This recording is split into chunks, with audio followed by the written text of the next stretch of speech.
It's time for a little Funky Friday. From their funky hidden headquarters, your hosts, Keith and Gary. Not Jerry. That's right. It's not Jerry. Cheers, everybody. It's Hi, Jerry.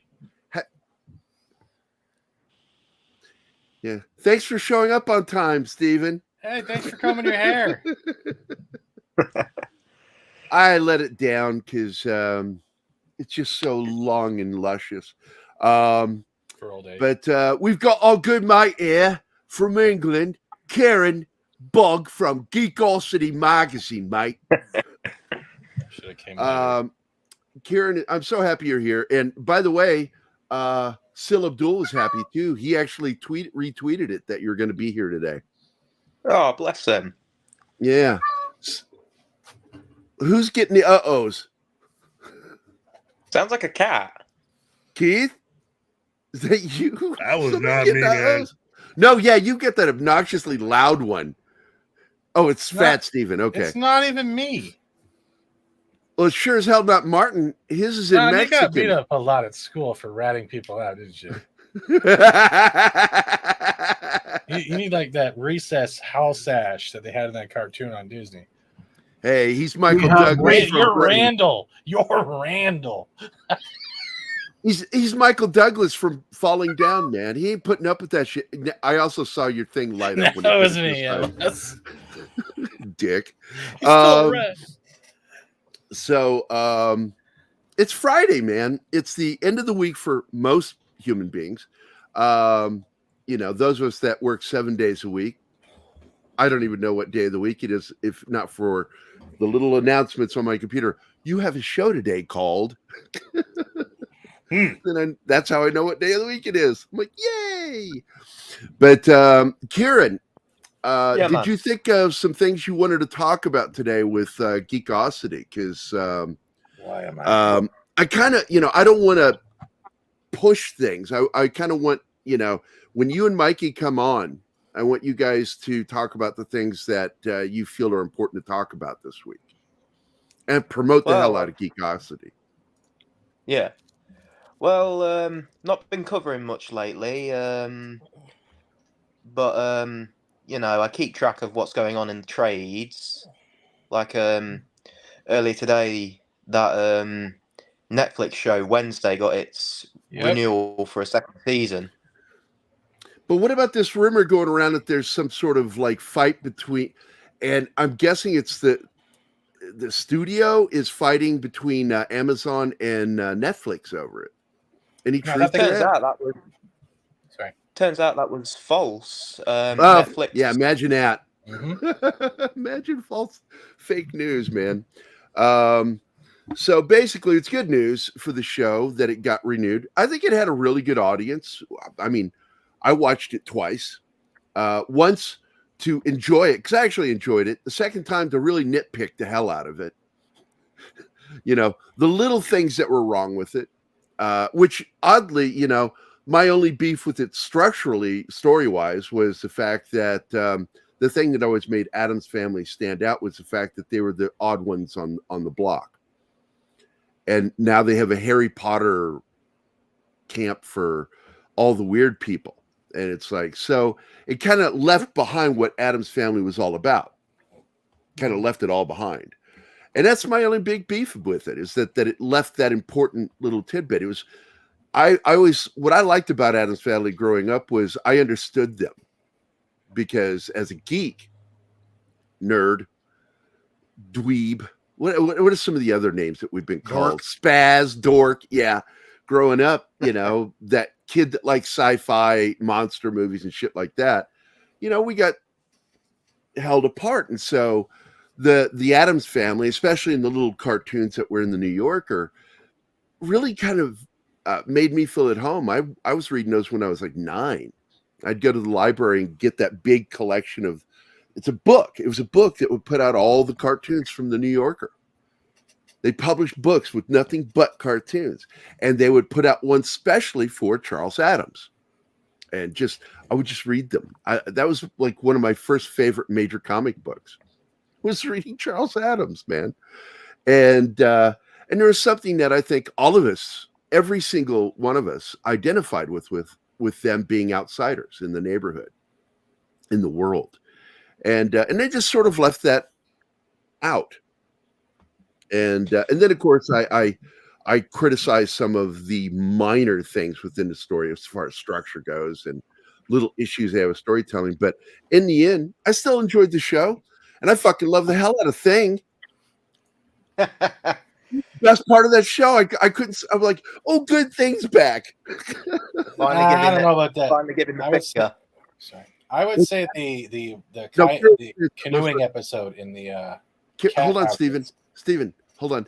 Kieran said something. What was that? Thing finally giving the finger. Yes, finally getting to say the finger. Right. Okay, go ahead, Steve. I'm sorry. I was just agreeing with you, but saying the whole cat suits canoeing scene was right there with Thing. Yeah, that was really. It was Michelle Pfeiffer-ish. That's when Tim Burton was doing. If he actually knows, that was Catwoman. Yeah, and of course we're friends with Sean Young, and we have criticized Tim Burton for throwing her under the bus because she had a promise, and he didn't keep up his end. And worse than that, he threw her under the bus and made her look bad. And he didn't have to do that. If you didn't know that, Kieran, I'm friends with Sean Young. That's cool. Man. I get little, like, she'll shoot me a photo every once in a while from the house. I've known her for a long time. But anyway, she's a real sweetheart. You know, sure. She's an odd duck, but aren't we all? We're all a little odd. Martine is especially odd. He never talks during the show. See?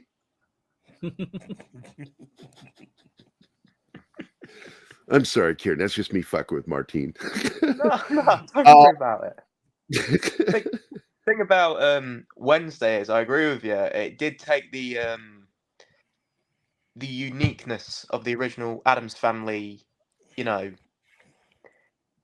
to a different level. But the part of it was just to keep the franchise fresh and introduce a wider landscape. That's really what it is. I agree with you on that. I think that they did a smart move.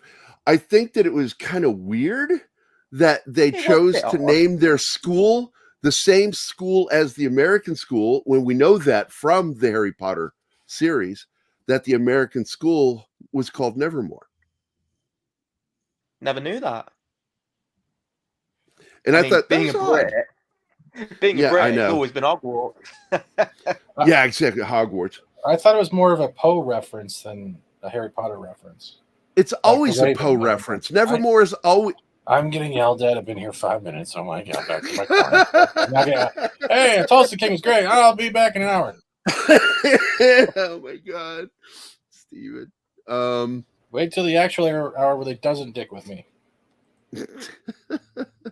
So we've got, who's all here right now? We've got part of our audience here. It's going to change. I think next week is when we pull the trigger, because apparently Fuel Up appeared at Chris's house today, one of our hosts. And so that means, I guess, mine should be here hopefully in the next day or so. And Keith's, I'm going to have yours, Keith, and you'll need to come by. Well, like last night. We hung out last night, Kieran, at the house. Yeah. And it's so funny. Scott, you know, our sound guy, he's like, come on, Gary, play card games. I'm like, no, I will hang out with you. I will watch you play those games, but I'm not going to fucking play your card games. And he was like pushing me all the way when everybody was dealing out the cards. Come on, deal Gary. And I'm like, no, don't deal me in. I've hated playing those kinds of cards games since I was a kid. But I like hanging out with my friends, and it was D&D all over again with Jim Woodward, Mike Beatty, and all those guys I grew up with. They would want to play D&D, and I would just get killed. I would intentionally just die so I could just stop playing, and it would stop bugging me, you know. Somebody finally figured it out, you know, and left me alone. But I do want to say hi to everybody here. We got Anima Confusa, Love of My Life, is in the audience. Socks Bulletin is one of our big supporters out there on Facebook and Twitter. Penny, of course, is Dork Knight's mom. Let's see. Who else is here? Who else? Oh, Dragon Ruse is here. Parrot Head is here. What's up, buddy? Yeah, just before we started the show, one of your memes cracked me up. Zach's Kyle is here. Greetings, Kyle. Let's see. He is a good friend of ours. He used to be part of Pop Culture Minefield. Now he has his own kick-ass channel. He's a badass. He really is. Joe's Atmosphere is here. Wow. Seeing a lot of our friends. They're here. All right, good. More will hopefully drop in as time goes by. Either way it goes, this is one of our most watched shows during the weekend. Hundreds of views. So, yay. And soon to be thousands, starting hopefully next week, because we're going to be launching with KGRA. Now, I don't know if you're going to be here next week. I got to clear this with Mikey. I always talk to Mikey.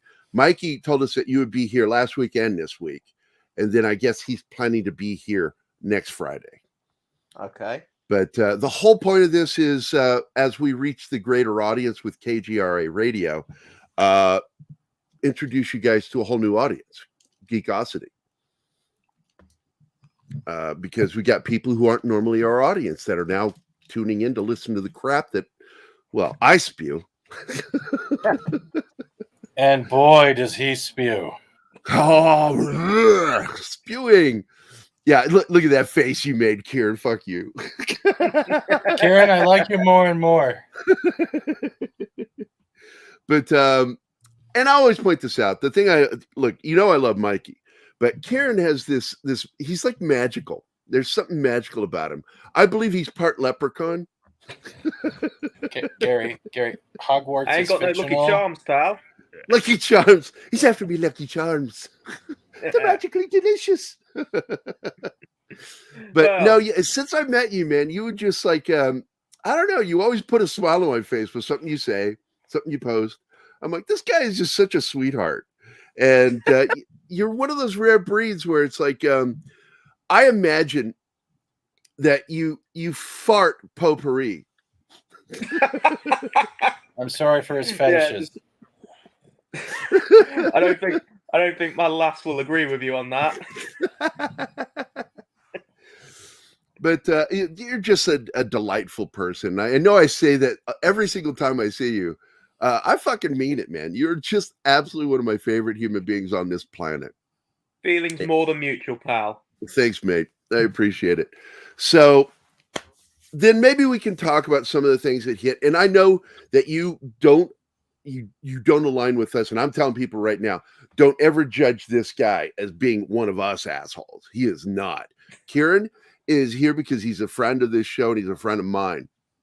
And there's been some interesting things that have popped up in the last few days that just have all of us like wondering, what the fuck are you doing, DC? What are you doing, Marvel? Oh, sorry. Pregnant Joker? Oh my god. And the ice cream pooping mutant? Mud baby. I just, Keith's like, this episode, I said, what are we doing this Friday? He says, down the rabbit hole. I went, oh, okay, I could do that, down the rabbit hole.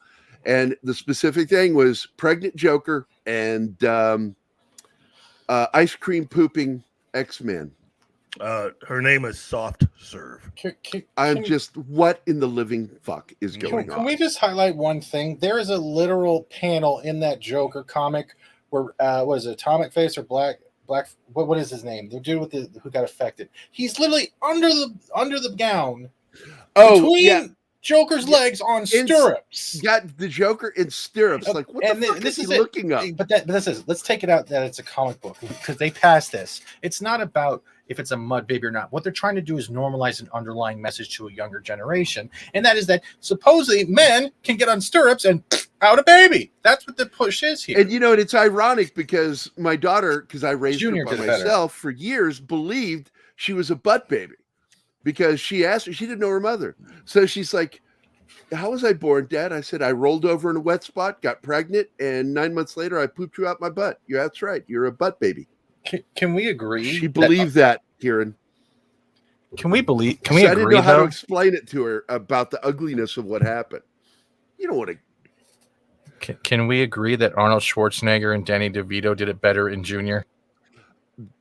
Yes, that's a much Thank you. better story. Thank you. Yes, but Yeah. this is just odd, and I know that it's playing socio-political games and trying to normalize something that's. I'm not saying, look, if you want to be something, just go be it. I'm never going to fault anybody. I've got a lot of trans friends.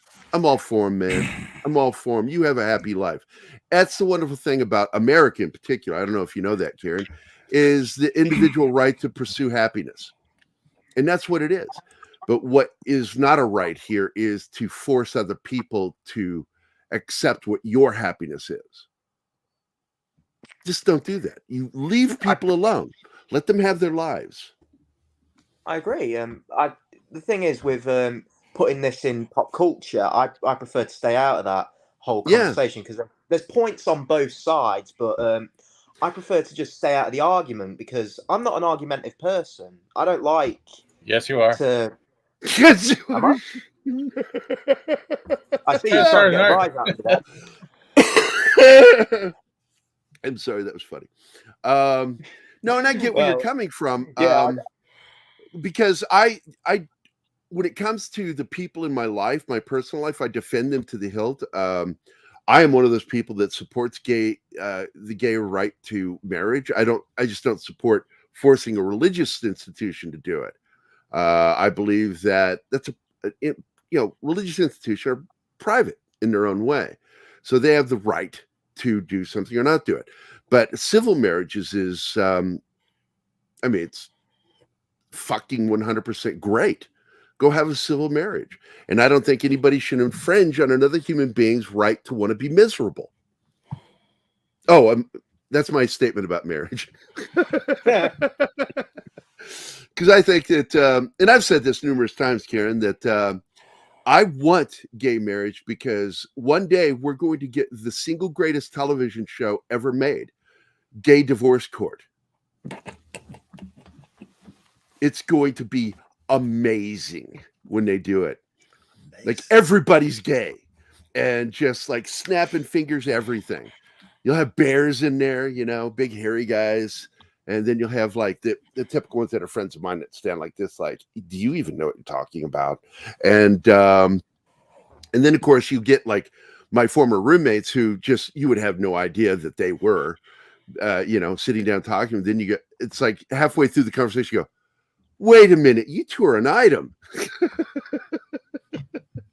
They're so diverse in how they live their lives, and Gay Divorce Court is going to be the greatest thing that ever hit television when it happens.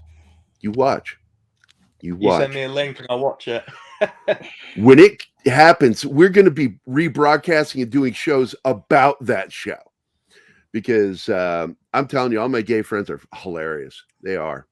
And, and I say this all the time, the people who enriched my life quite the most were a lot of my gay friends.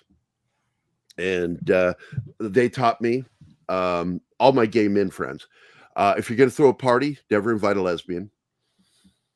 They will bring the party down, man. This is true story. They're like, oh, no, you don't want to invite them. I'm like, why? He says, most of them are really feminist and they get around gay men and you don't get more about men than you do with gay men. And they don't like that. True story. Carrie Mundy, who watches the show, gay friend of mine since we were kids, told me that. So there, I derailed this in a pleasant, fun way. Let's talk about some geekosity this week. What's on there this week? I'm going to go to geekosity.com right now. And if you've never been there, go to geekositymag.com. And you'll find lots and lots of little stories. Occasionally, you'll find some by this young man, where he's written about Henry Cavill or something like that. So, a second breach. Oh, we Yes. have a breach? All right, hit the breach It's a video. second one. We have two. Then play 2 videos. Go ahead, Martin. Okie dokie. Ooh, I like this one. Oh, and this one's by you. Oh, is it? Yeah. Which one is it? Oh, I'll pull it up so he plays.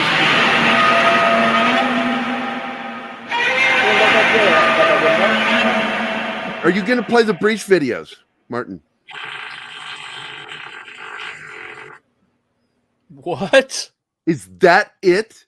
Is that You what shit you're yourself. doing for the breaches? Martin, are you there? No, I think- it's not me. It's not me. Are you going to play the videos? Yeah. Open your back door, baby. Loosen your hinges, I'll show you my key. That's one. And for this, I'll have this one. Pam, why do you have underpants with a Swiss flag on them? Swiss? Those aren't Swiss. Those are, they're from the Red Cross. They're defective. Anyway, me safe house, A2 safe house. I'm gonna check the back door.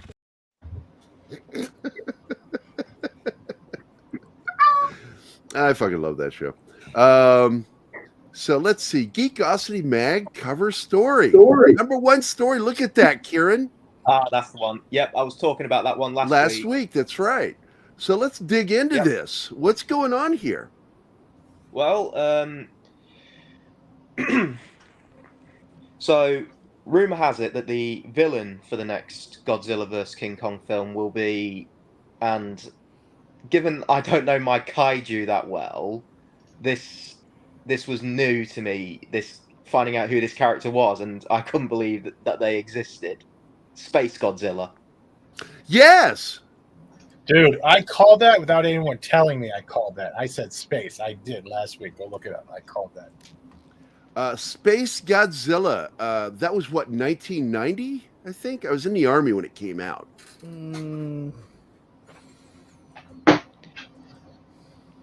I couldn't tell you. I mean, I wasn't. I thought John was going to say something. He made a sound and then just faded. Yeah, because that doesn't sound right. 94.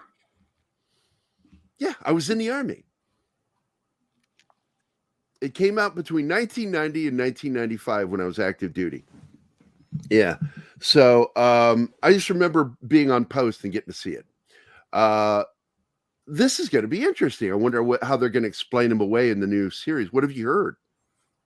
Well, like in the source material, it will be a hybrid of Godzilla and a plant life form. And it's what's going to bring Kong and Godzilla together after their last team-up / showdown against Mechagodzilla. When you mean come together, do you mean like friends or a first date? Oh, blooming heck. I'm sorry. It sounds like they're mixing 2 kaiju. Because we had another villain Godzilla had to go up against called Biollante, I think.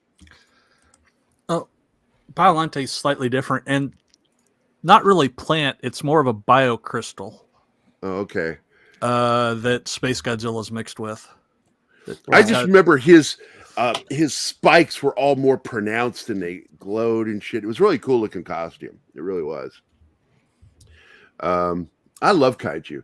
So, what's the word on when we're going to finally get to see this film? It's anyone's guess at this point, because as with a lot of stuff in Hollywood, everything's subject to change, isn't it? So, best estimate would be 2024, at the latest 2025. Yeah, I'm looking at your article right now. Well, you can see that it's on screen. So this is cool. Also, I noticed over here on the right, I remember reading that Chris Evans might return as the Human Torch for Deadpool. That was neat. One thing I want to see in Deadpool 3 is Ryan Reynolds kill all the cast from Four Stick. I'd rather see him Legit. wipe out the full MCU. Kill everybody. Starting with Eternals. Legit. This is so cool. I'm very excited about that. Let's see what else is on the headlines over here. We got that one we already talked about. That was the one. Report Chris Evans. Edwin wrote this article. Might return as Human Torch in Deadpool 3. I don't know. Well, if they're going to bring him back, are we going to see the return of some of the other cast members? Chickless, Ewan, because he's down in Australia. He's got a hit TV show now as a pathologist. And let's see. Are you ready for Warner Brothers Discovery to do a Harry Potter reboot? No. I dislike the word reboot when you're talking about stuff that comes from books. It's not a reboot. It's a readaptation. And I'm all for it. Every generation should have theirs. Agreed. It's probably not going to happen for at least the next 5 or however many years because... Which is just fine. Which is just fine with me. Every generation should have a readaptation of certain material.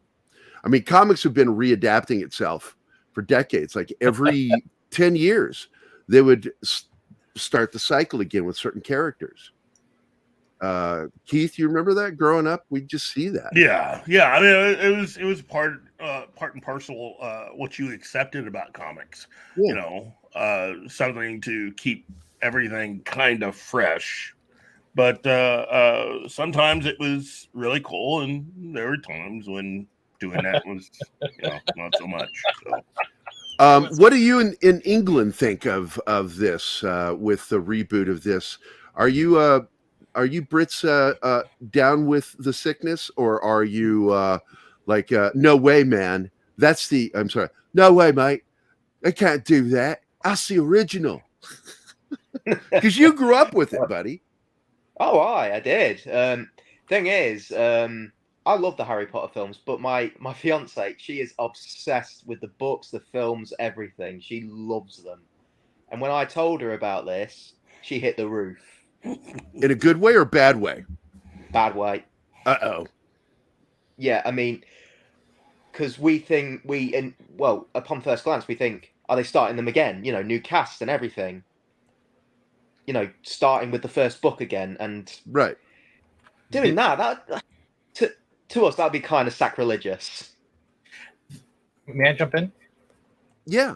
I suppose the rumors is like the way it's looking at is, yes, they're going to introduce a whole new cast, but the brilliant way is I think they're deciding is whether or not they're going. Well, I don't know if this is a for sure rumor, so I'm going to say a speculation that the original cast be brought back, or they actually decide to do something and go a prequel, and you get Radcliffe and all the others to play like his father, and go from there. That would be a better aspect than actually rebooting the whole books. And if you're going to go to the books, make sure you're more accurate and give a little bit more to less Hermione taking over and let Ron actually get some of the things that were actually in the book that was never done. You know what I mean? That's interesting.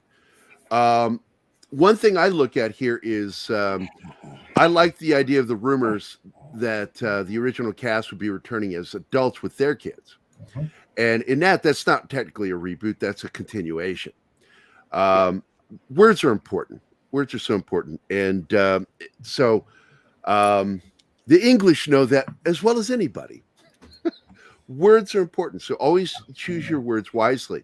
So I don't like the word reboot with any of this. If it's because it's not like if they're going to reboot the books, that would be a reboot. But if it's just, readapting, it's a whole new series with new kids. I'm actually okay with it. Even my daughter, she's curious. She grew up on them just like you. I think you're only a few years apart in age, you and my daughter. And because she's 23 now. How old are you? I'm 24. There you go. I could be your daddy. Who's your daddy, Kieran? I know some good emancipation. Yeah. Yeah, I've got a son that's 20 years older than you. So, but the way I look at this is, I think it'd be nice if they continue it. Yes. And allow the kids that we enjoyed watching grow up become the parents and continue that story that way with whole new problems. And we need a whole new version of Dumbledore. Just don't make him stupid. You know, that's my only beef with anything. Is like they'll create a whole new character and then they'll make them really dumb. Today we have just a lacking of good villains. The villains are always dumb, badly written.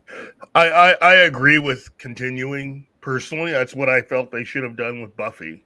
You know, rather than recasting and reconceptualizing, is to continue the show, because there's enough mythology there where you could have a whole new generation of characters within that universe and just move it on from there. But we got Angel.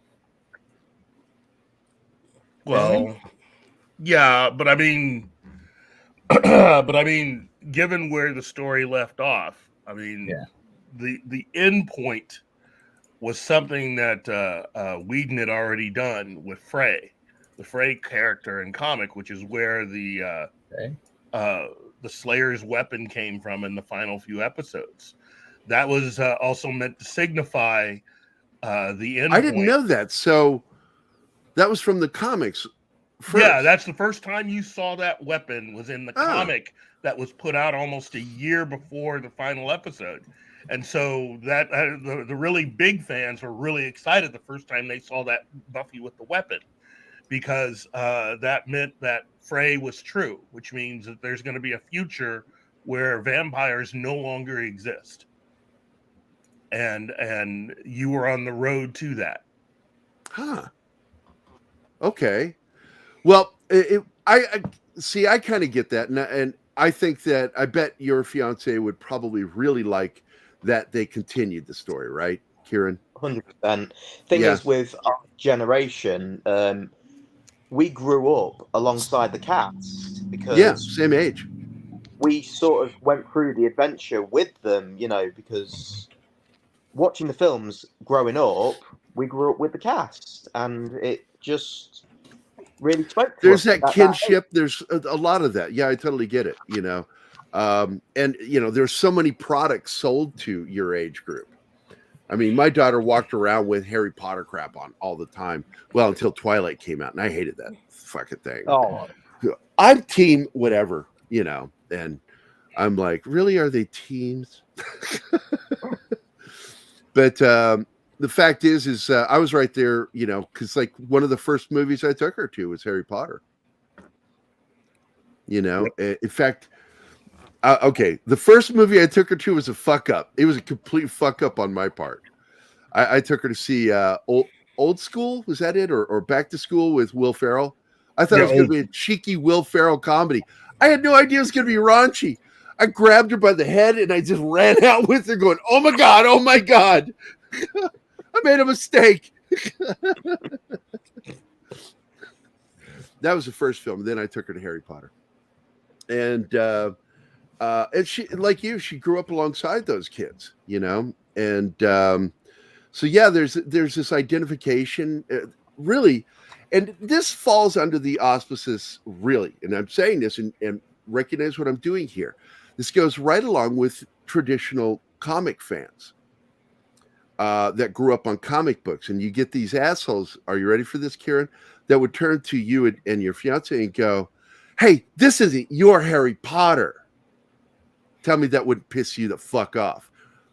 That's goes right hand in hand with what's pissing us off with everything. Everything. Because until I'm fucking dead, that's my Spider-Man. That's my Batman. Right, John? Yep. Oh, good. You're not frozen. I thought for a while there you were just frozen. See, what I'd like to see happen with Harry Potter is like leave the original 8 films as they are, because they're like the starting point, you know, just branch off from them. But what I would do, like what I think would be best for the franchise, would be to make a TV series set in Hogwarts just after the events of the films. Absolutely. I've felt like that all along. I'm like, why are they not doing a show? Because a show set in a school for wizards and witches, and you see them, you know, muck about in class, that would just speak to the generations today. Yeah. And give it the budget of something like Game of Thrones, it'd be huge. It'd probably be the biggest TV show in the world. Oh, I wouldn't doubt it. I wouldn't doubt it. I'm looking forward to if they do this right. I'm looking forward to seeing what they do, and I'm hoping current management at Warner Brothers is not as stupid as the previous two managers that ran Warner Brothers, because they were fucking idiots. To be fair, I've got no hope for Warner Brothers at the minute. Well, look, I don't know about you, because Mikey, we get it. I'm in that private chat group with Mikey, Midnight's Edge, and Keith and I. And what did I say the other night, Keith, when all that stuff started coming down? I said, it's hard for me to give a fucking shit. I don't want to get excited about anything, because we were excited. We were very excited about moving in a specific direction. I didn't care too much about the Snyderverse, because Mikey and I agree on that one. I'm not a big fan of the Snyderverse. What I'm a fan of is the cast. It's sort of like with JJ Star Trek. I'm not a fan of what he did with Star Trek. I'm a fan of that cast. He got a great cast. Yeah. He just didn't use him right. Same thing with Snyder. It really does make it difficult, given what we have learned about the financial stability of Warner Brothers Discovery, and even more so with Disney. Right. It means that a lot of the decisions that are being made right now are really trying to keep the entire company going. And at this point, that whole thing with Zaslav wanting $3 billion is kind of laughable, considering how much money, they actually need to stay viable. And then the revelations about the CW network and how long it's been losing money, and the deal, which you and I've been saying for years. Well, I mean, these producers, executives were all lying. Well, I mean, it also throws into the mix what we had been saying about Netflix, because we didn't understand the reason why Netflix was losing all that money. And it turns out Netflix was technically keeping a lot of Hollywood afloat, basically. The deal with Star Trek Discovery and how CBS used Netflix money to finance the first two seasons. And completely fucked Netflix. Yeah, and then how that same way was used basically for Netflix to keep the CW network afloat and to keep all of the CW DC shows technically afloat. It's embarrassing. I'm sorry, I'm laughing at what Mr. Tickletrick just said. That's funny. That woman looked like she was pretending to run in place, and someone pulled her with a cable. Yeah, I never watched any of the shows. I have no idea, dude. CW went to shit when Greg Berlanti decided to go from doing fiction, DC fiction, to DC / fiction, and it was a big mistake, because it's cool because you can have all the gay characters in there you want, because a lot of them are really good. They're gay characters in the comics. But when you start remodeling characters and restructuring them in order to make a social statement, you're going to have a problem with your diehard comic fans, because we go, wait a minute, you already have characters that are that way you could be using, but you're not going to use them. Instead, you're going to take the character that's beloved and do some fucking weird shit with it. Yeah, you've lost us. And then, of course, it's our fault that it they don't want that. They go, it's not your Batwoman, but then turn right around and wag a finger at us that we're not watching it. Yeah. Remember that? Yeah. And that's kind of sort of what the Batgirl movie was like. It was like watching Batwoman, basically. All over again. That's sad. Because there's really good enrichment that could have happened if they'd been smart about it. Greg Berlanti's problem is he's not smart. I also think he's a crap writer. And I don't give a shit. I know Tickle Trunk, a lot of you guys love Jeff Johns and his comic books. I didn't like his comic writing at all.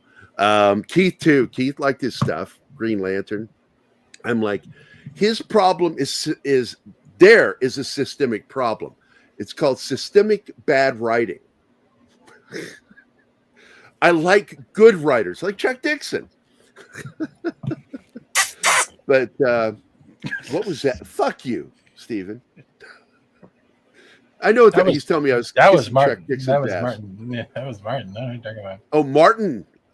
Really? I don't believe it. I think you're. This is why I hate that these guys aren't on camera, because they can do. They're like children. Gary, I I've didn't been on do it. YouTube He did it. And because you can't see them, you don't know. Kieran, this is what having kids. There you go. I'll go on camera. How's I'm telling you, don't procreate. It's not worth it. It's not worth it. You end up with that. See that down in the bottom right corner there? Look at that. I have to deal with this every week. He says that, but we have to deal with him. And the guilt trips. Right, it's true. He's the only person I know that Claudia Leviosa doesn't work on. Fuck That's you. cold. Yeah, I know. All Ezra I'm gonna Miller say running is makes it's Tom Gary's No, show, look. So Ezra Miller doesn't know how to run. And he admitted to it. He never took gym class. The kid doesn't know how to run. He does know how to run. He invaded Of course, police his for 6 runs months. look weird. You don't know how to behave like a human being. Yeah, But Gary, but we're stuck with him now, Kieran. We're stuck with him now. but Gary, You he what? evaded the police for 6 months. He can run. Yeah. He just can't run a movie. Oh my god. Best joke of the show, right there, Steven. Thank The you. thing is, I can't fathom why they would keep Miller and not Cavill. I mean, what are they smoking? You know, I really do believe that in some weird way they think they're actually moving forward with a lot of things. Cavill, I think, seriously, I don't understand why this time around they decided not to work with him. I can understand what happened the first time around, and his name is Toby Emmerich. We now have confirmation that Toby was the one that let him go. He made the decision, which, you know, only means that we were right about him all along. But I do understand that they really want to try to restructure all this to create a whole new mythology and to keep going a lot longer. And I'm still hearing this shit that it all got started because David Zaslav got pissed at Ben Affleck. Hey, we have a super chat from Of Mr. Batman that he was hemming and hawing, and it frustrated him. And then he supposedly told James Gunn, "Fuck it, just reboot it, just start all over." Ezra Miller's still in.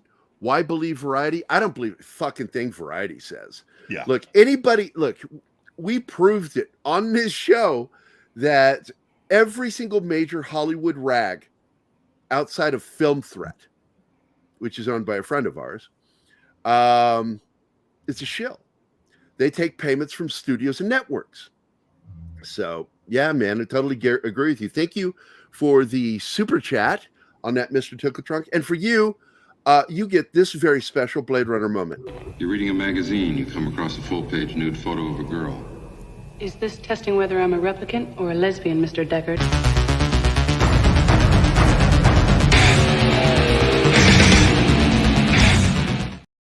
Lesbian. I haven't used that one in a while. I think Tickle Trunk's right. You know, all you had was just some execs saying that they were open to him coming back, and not that he's actually. Remember, they're the ones who also shared that. Them, the rap. I swear to God, Hollywood Reporter. God, they're just the fucking worst journalists going. And I keep telling people, Geekosity Magazine and Film Threat are the only ones with some journalistic integrity right now in entertainment. Mm-hmm. I don't know. Kotaku's up there, except all their writers keep blocking me when I make fun of their joke. You guys heard about that, right? They had MagFest not too recently. You know I shared it. I didn't know. I'm not talking about you then. I shared yours. But MagFest had a thing, right? And they were showing where every hall was, their panel was. And at the bottom, it had Kotaku Journalist Integrity. And beside it, it had a 404 not found. They got 404 not found. I saw that.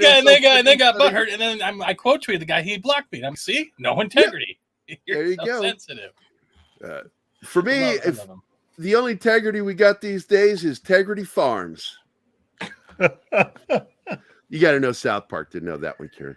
Integrity Farms is the farm that's Stan Marsh's dad owns that grows weed.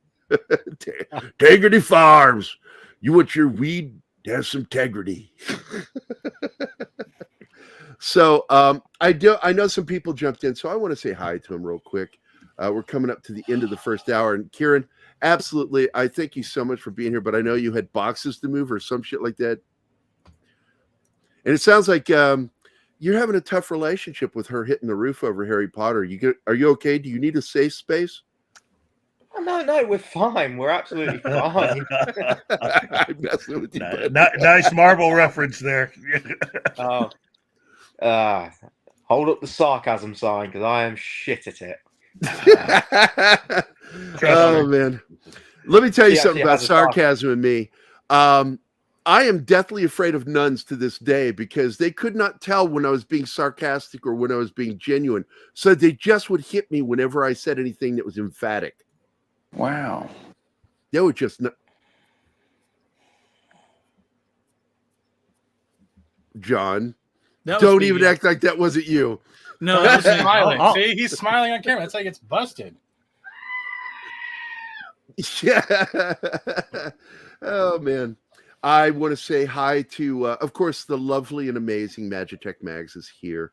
And I saw what you said, Magitech, and I agree with you. I think all of us do. But I know that, look, despite their disagreements with the creator of Harry Potter, those casts have a fan following. Yeah. And they still love Harry Potter. I know they do. They just have a problem with the creator. I think that people be okay with them coming back for that. And I think they would be too. Then, of course, we have Alex Moore here. What's up, my friend? Of course, Mr. Ticket Trainer, who I've already spoken to. But the awesome Monkey Jeebus is here too. And that's the church I go to. The one that has Monkey Jeebus on the cross. And yeah, I just pissed off every single Christian friend I've got. I'm sorry. Good. Mike Sutton is in the chat. All three of them. Hey, Mikey Sutton. Hey. I hope you like your replacement this week. No, you and I pretend to be friends. Karen and I are friends. It was at this point Kieran became argumentative. Wait a minute. I don't know you. Oh, wait. Sorry, mate. I don't know you. I'm staying out of this. Yeah, you're staying out of this. No, I'll you're let not. you be me now, Gary. Just play the Simpsons gif of Homer retreating into the hedge. The hedge. I think I have that one. Do I have that one? Do we have that one? We should. We had it originally. Oh, it's gone. It's not on there anymore. Well, but I will say this. Right. This is Kieran right now. I know nothing. Nothing.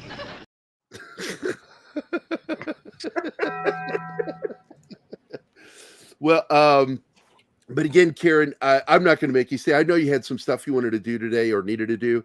So feel free to do your outro. Again, what have you got coming up soon with Geekosity? Anything new? Does Mikey have you working on anything? Well, I've not got anything at the minute, but do you hear that, Mikey? Get him something. There are some things that we've discussed for the future, like stuff that I'll cover outside of comic book movies. So looking forward to that. Because you don't know jack shit about comics. I know. Yeah, I've never been a comic reader. I've always just been a movie watcher. Yeah, you are a movie fan. That's what I love about you. You're a cinephile, my friend. Oh, aye, that's for true. I'm going to tell you something. I would actually like to have you on because I've been wanting to do a Stanley Kubrick series. See, that's something on my watch list. Like, I'm going through different genres, filmmakers, all that stuff. Right. Like, I haven't got to Stanley Kubrick yet. I've only seen bits and pieces of certain films. The one I want to start off with is Full Metal Jacket. Because that's one of my dad's all-time favourite films. Right. And that's the one I plan to start off with and then move on to one like The Shining and stuff like that. Well, definitely. I you might want to watch them in order, and I would recommend watch them Paths of Glory, The Killing. You can skip, but I don't recommend it. Watching Lolita, Missing Lolita. You should watch Lolita.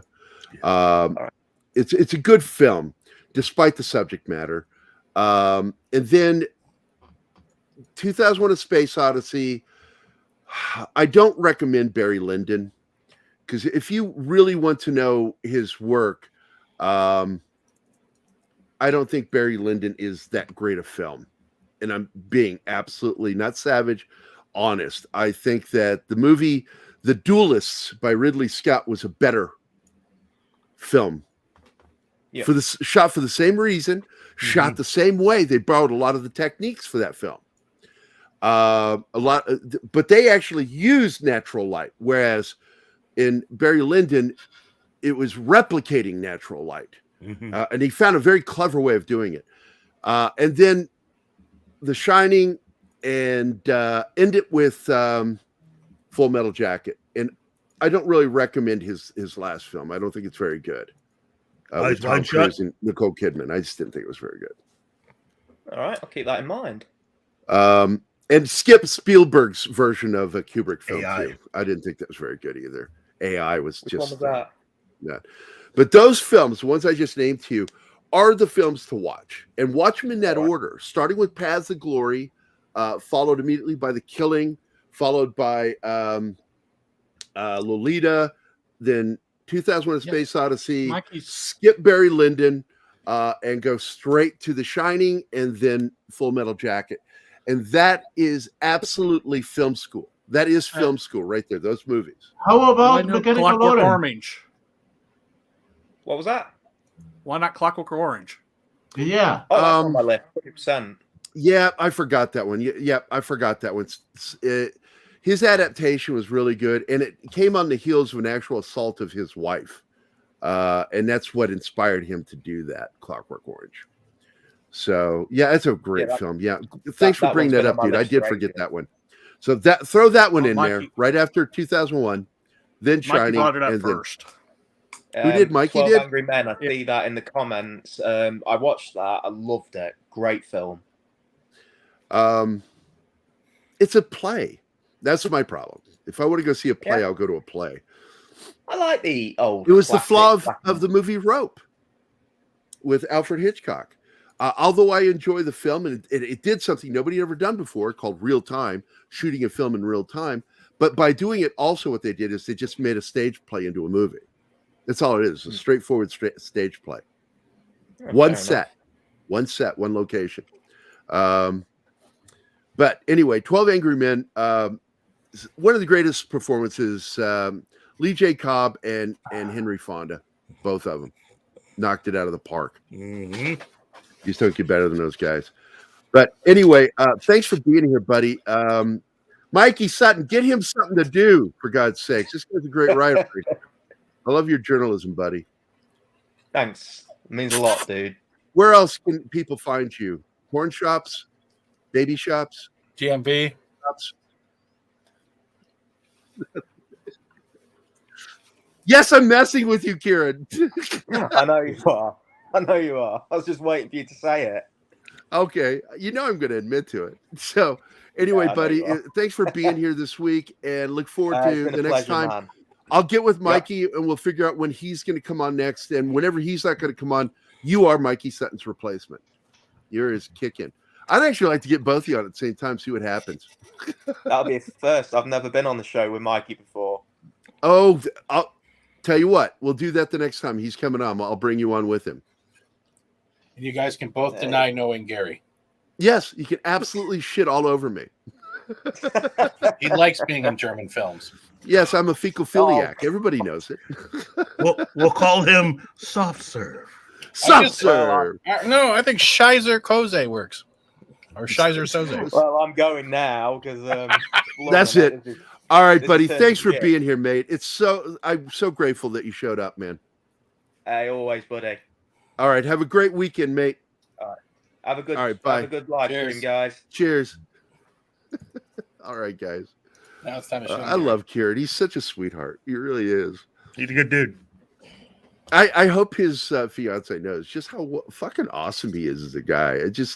He's so positive and proactive. You know, you just don't gives off this great energy. You're showing it in your. If you make me screen. big, you can see it. Yeah. Yeah. Hold on. Let me put you center screen so everybody can see it. There it is. Kotaku's journalistic integrity 404 file. They got so butthurt. All I said it is funny or it's hilarious and it's somewhat the truth. And they blocked me 5 minutes later. Pronouns in the bio say a lot. No. Scheisse Kaiser. Scheiser Soze. So let's see. We got some more people just jumped in. Joseph Dredd is here, and War Monkey. And if you have to go to war, you want to take a War Monkey. Let's see. That pic is hilarious. Magitech Mags loves that picture of yours, Steven. Which one? The one you had showing the banner. Oh, it says 404 file. Any other comments I missed there, Martin? No. Okay, we're good. Or maybe this one from Penny. It's oh my god, 1899 has a great ending. Oh, can I read this? Because I haven't seen the ending yet. Yeah. It's safe. Okay. Why was it canceled? Is the second season? Look, here's what I'm going to say. I say that we helped start a push to get them to at least give them a movie to finish the story. Because I know they had an idea where they're going. By the way, I watched a video and shared it with Anima. There is a neat little short documentary that made me aware of something with that show that I was not aware of. It was shot on the round. Oh. That's how they achieved what they achieved with that, which is visually ironic because what's happening in the story is they're basically in something like the round. And then to find out that they shot on the round a show about people that are in a virtual world is funny to me. It's ironic. But there's a documentary out there how they made 1899 on the budget they had.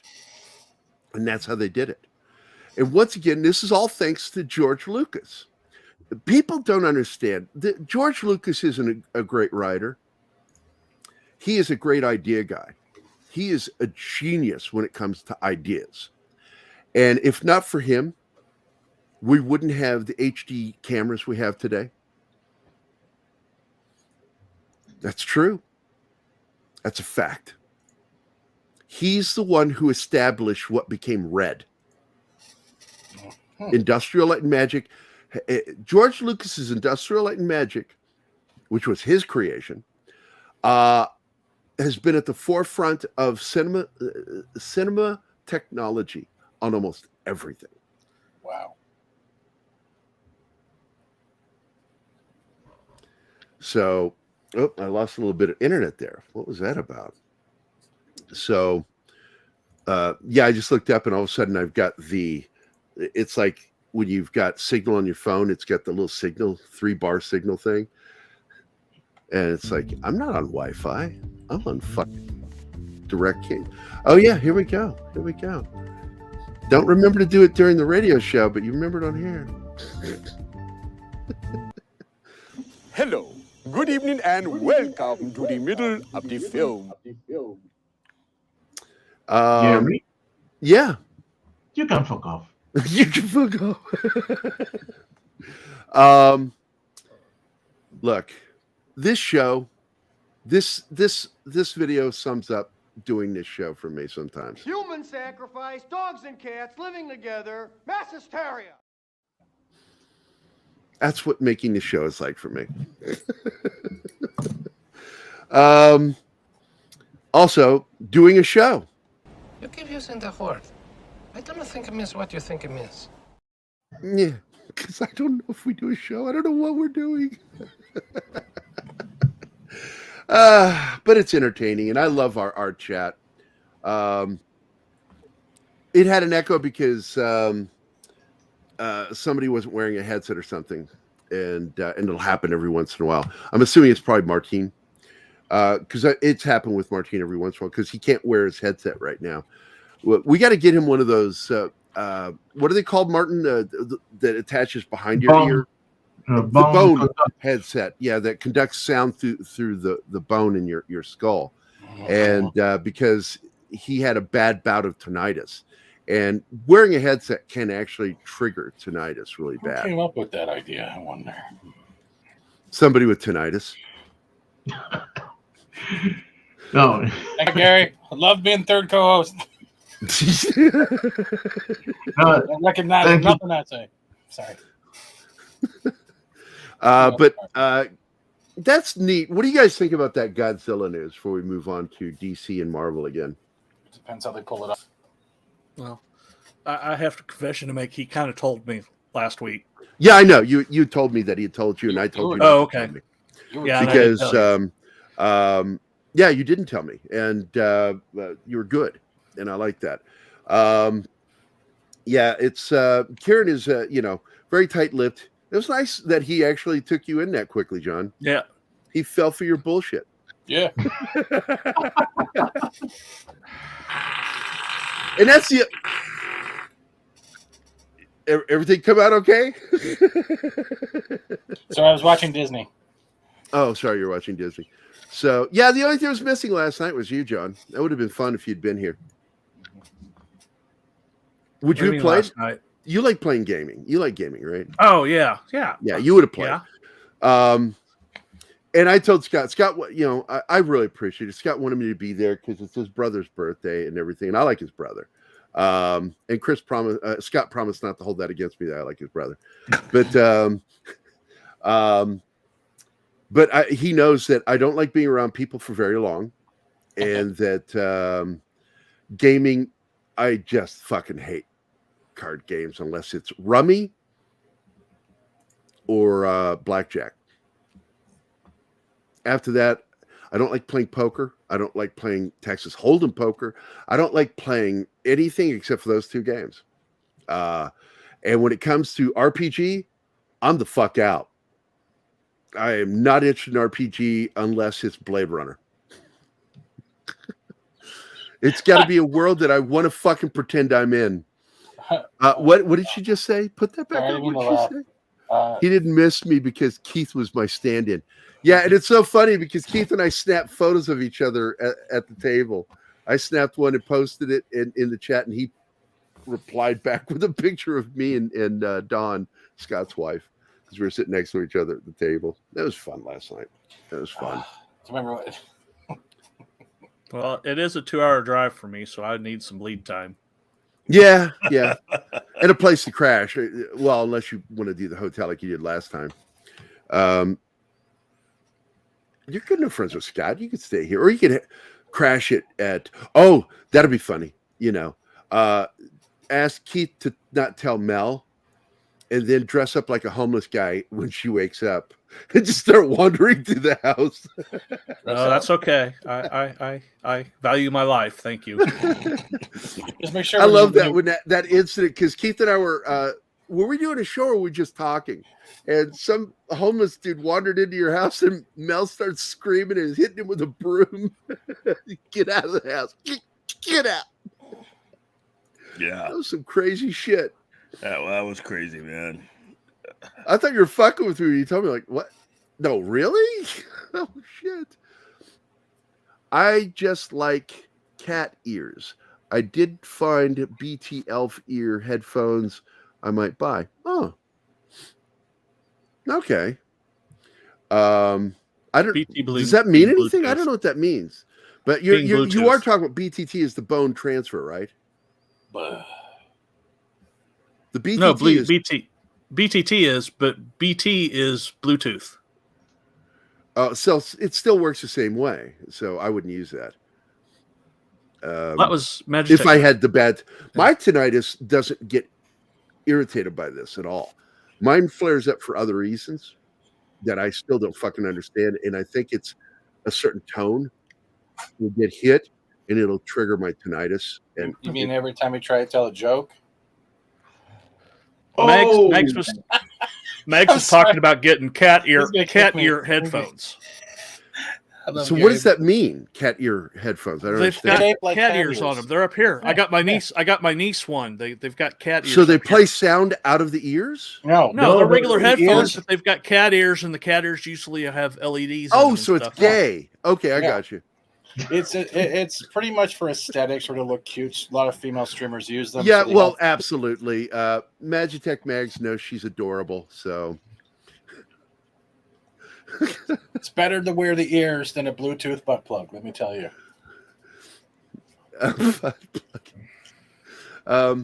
Yeah, it's like I think butt plug fell into the same category of dildo when I found out what it was.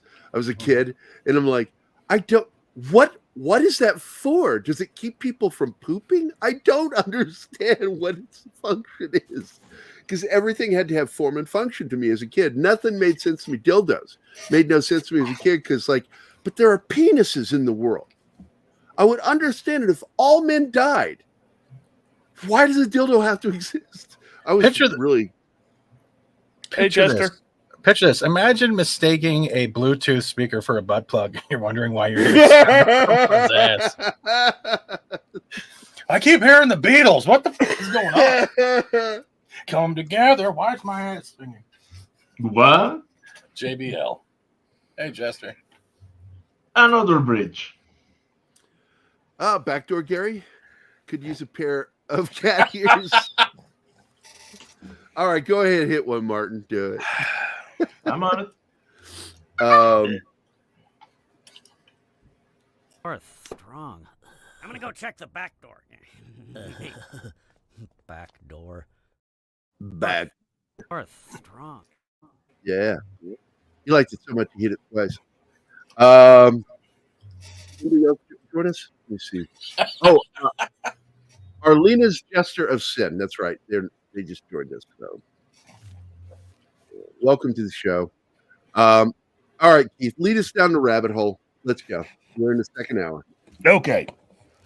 Well, as some may or may not know, DC Comics decided to test the limits of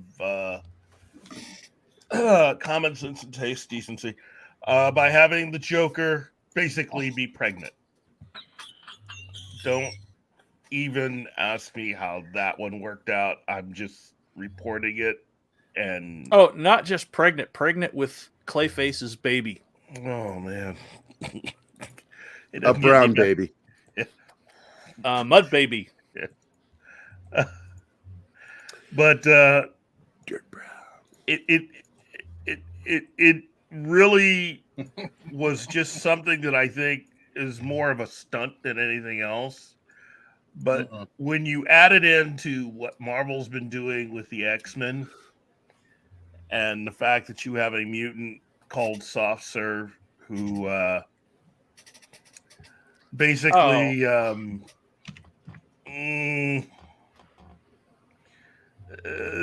mutant's able to produce ice cream and yeah, butthole soft serve. Oh, jeez.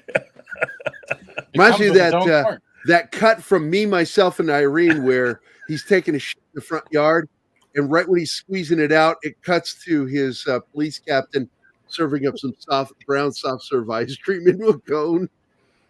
Price checked on Vagisil. Yeah, There's a little extra cheese in the taco. When you take that particular thing and add it to the rest of what they've been doing with X-Men pretty much all year, it adds another angle onto all of the stuff they've been doing with the X-Men, all of the sexual explorations, different types of ways that they had the relationships, and now you have someone that is able to excrete something to have other people eat it. Keith, do you mean like where Wolverine decided to break down in tears because Cyclops wouldn't peg him no more? Yeah, that's it. We're doomed. So now Marvel and DC, well, basically, DC went, hey, I'm going to do this. And Marvel decided to just go all in by saying, hold my beer. That's a real page panel. Yeah. I think the American comic book industry is pretty much done at this point. I'm just wondering if this is how things looked in Sodom and Gomorrah. No, they had less before colors. the end. I just, This evening is ruined. Look, the thing is that the American comic book industry, I mean, we had a really good run. We had some great characters, some great companies, and to think that pretty much we're going to end it all with a man giving birth and poop ice cream. I gotta tell you, man. It's end times, my friend. Is anyone else bothered by the fact that Atomic Skull is radioactive, right, to a degree? So wouldn't it have adverse effects on Joker and all of his innards because of this scene in general? The guy is pregnant. What more adverse effect? He's on stirrups. Where is it coming from? Hey, Danny, you look... By the way, this is from Parrot Head. He posted this in the group just now. Yeah, I saw that.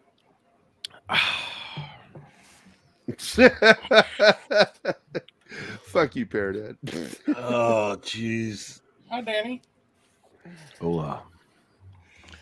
I was inundated with text messages and other forms of communication because my mother, I guess, felt the need to tell people to wake me up. Before you go. Hi, there Anima. you go. By the way, this is for Danny, but also for Parrot Head. you just made the list. Let me tell you something, brother. Let me tell you something. Yeah. Would you like to answer a question right at this particular time? Would you like to do that? Oh, yeah. Hey, Magitech Max. Socks, I got your depressing news. You got to send me that article, bro. Hey, Joe, you text me. I figured you'd be one of the people on the panel because, yeah, Penny, you're a good mom. What depressing news? Oh, it's a wrestling thing. It looks like Vince McMahon is coming back. Is coming back, and if he does, we won't Here's be covering the thing WWE that freaks me anymore. out about anything coming out of the wrestling world.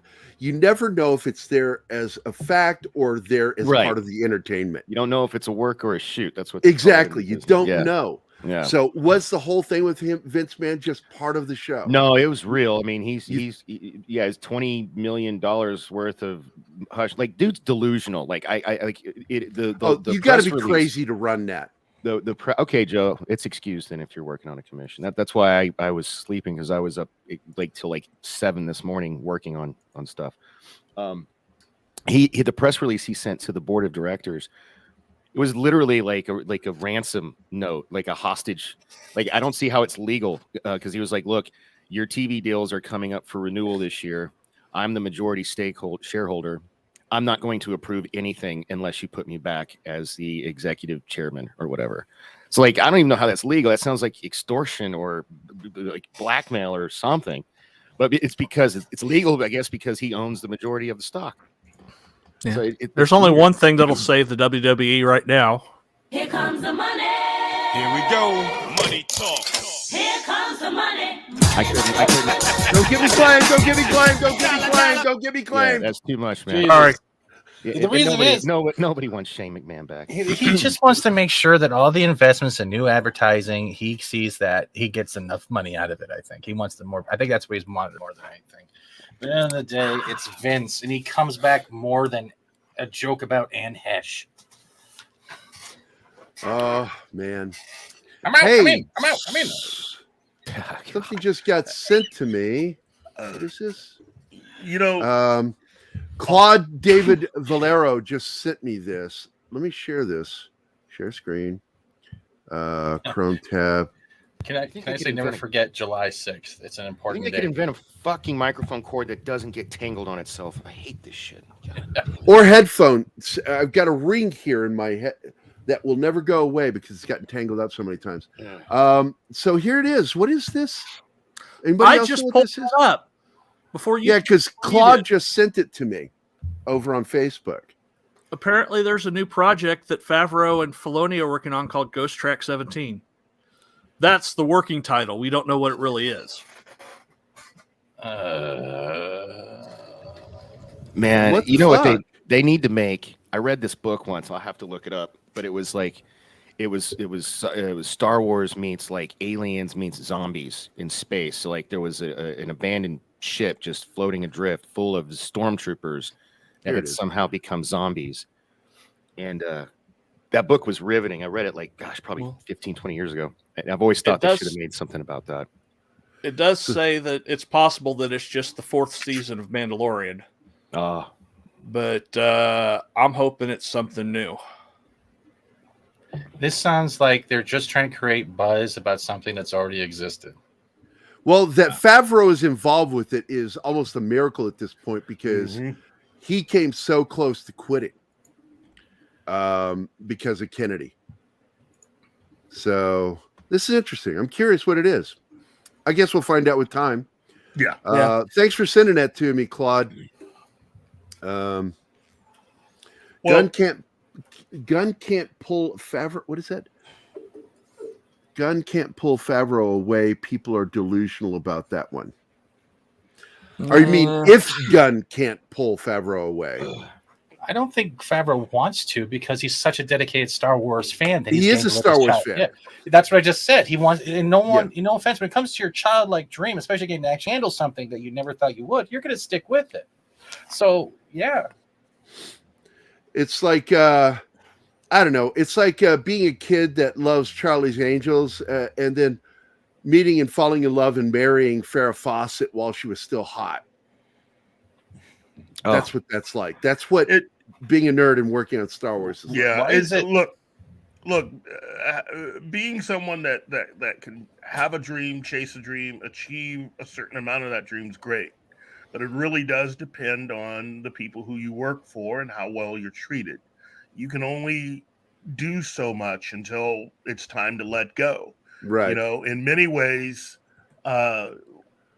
becoming Superman is a dream, especially if you're any type of a geek or a nerd. Becoming James Bond is a dream.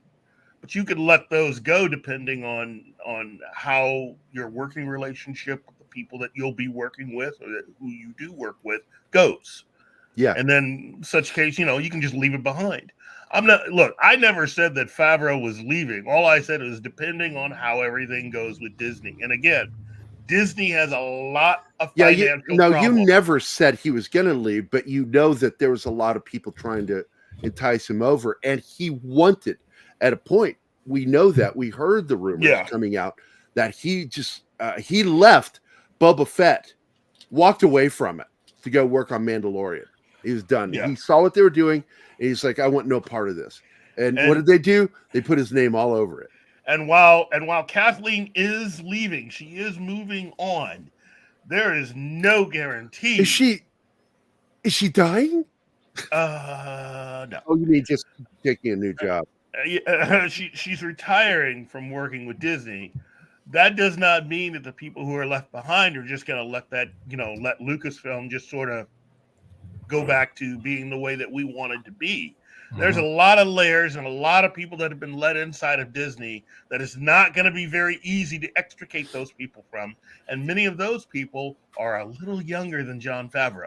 I have a question though. When you guys mentioned Charlie's Angels, did anyone else have the image of Cameron Diaz shaking her booty in underwear, popping their head? No, I'm talking about the original. Oh, I'm talking about that part. That was actually in the number 2. It was nice. She's cute. By the way, socks. Yes, it's true. Mel Brooks is working on History of the World Part Deuce. Nice. With Hulu. Something that we joked about since we were kids. Yeah. Because it says at the end of the movie, Jews in space. Remember that whole video? Yep. We are Jews. In History of the World Part Jews in space. Sorry. So we're finally getting it. It's like, I don't know what they're doing. I really don't. I'm hoping, because the best part of anything that Mel Brooks does is the people that are working with him, that are helping him write. Whether it's, I mean, even Dom DeLuise would give him ideas, and as they were working, and but Marty Feldman absolutely stepped in as a writer with him. And then, of course, with Blazing Saddles, you had Richard Pryor, and I forgot everybody's names that worked on that film. Gene Wilder. Gene Wilder, thank you. Yeah. And Gene, of course, Richard was Pryor famously wasn't in Blazing Saddles, though. Yeah, he was famously not in it because he wasn't big enough of a star, or not acceptable enough of a star. Yeah, the studio. It's like the studio's like, oh, that black man's too scary. We can't have him in a leading role.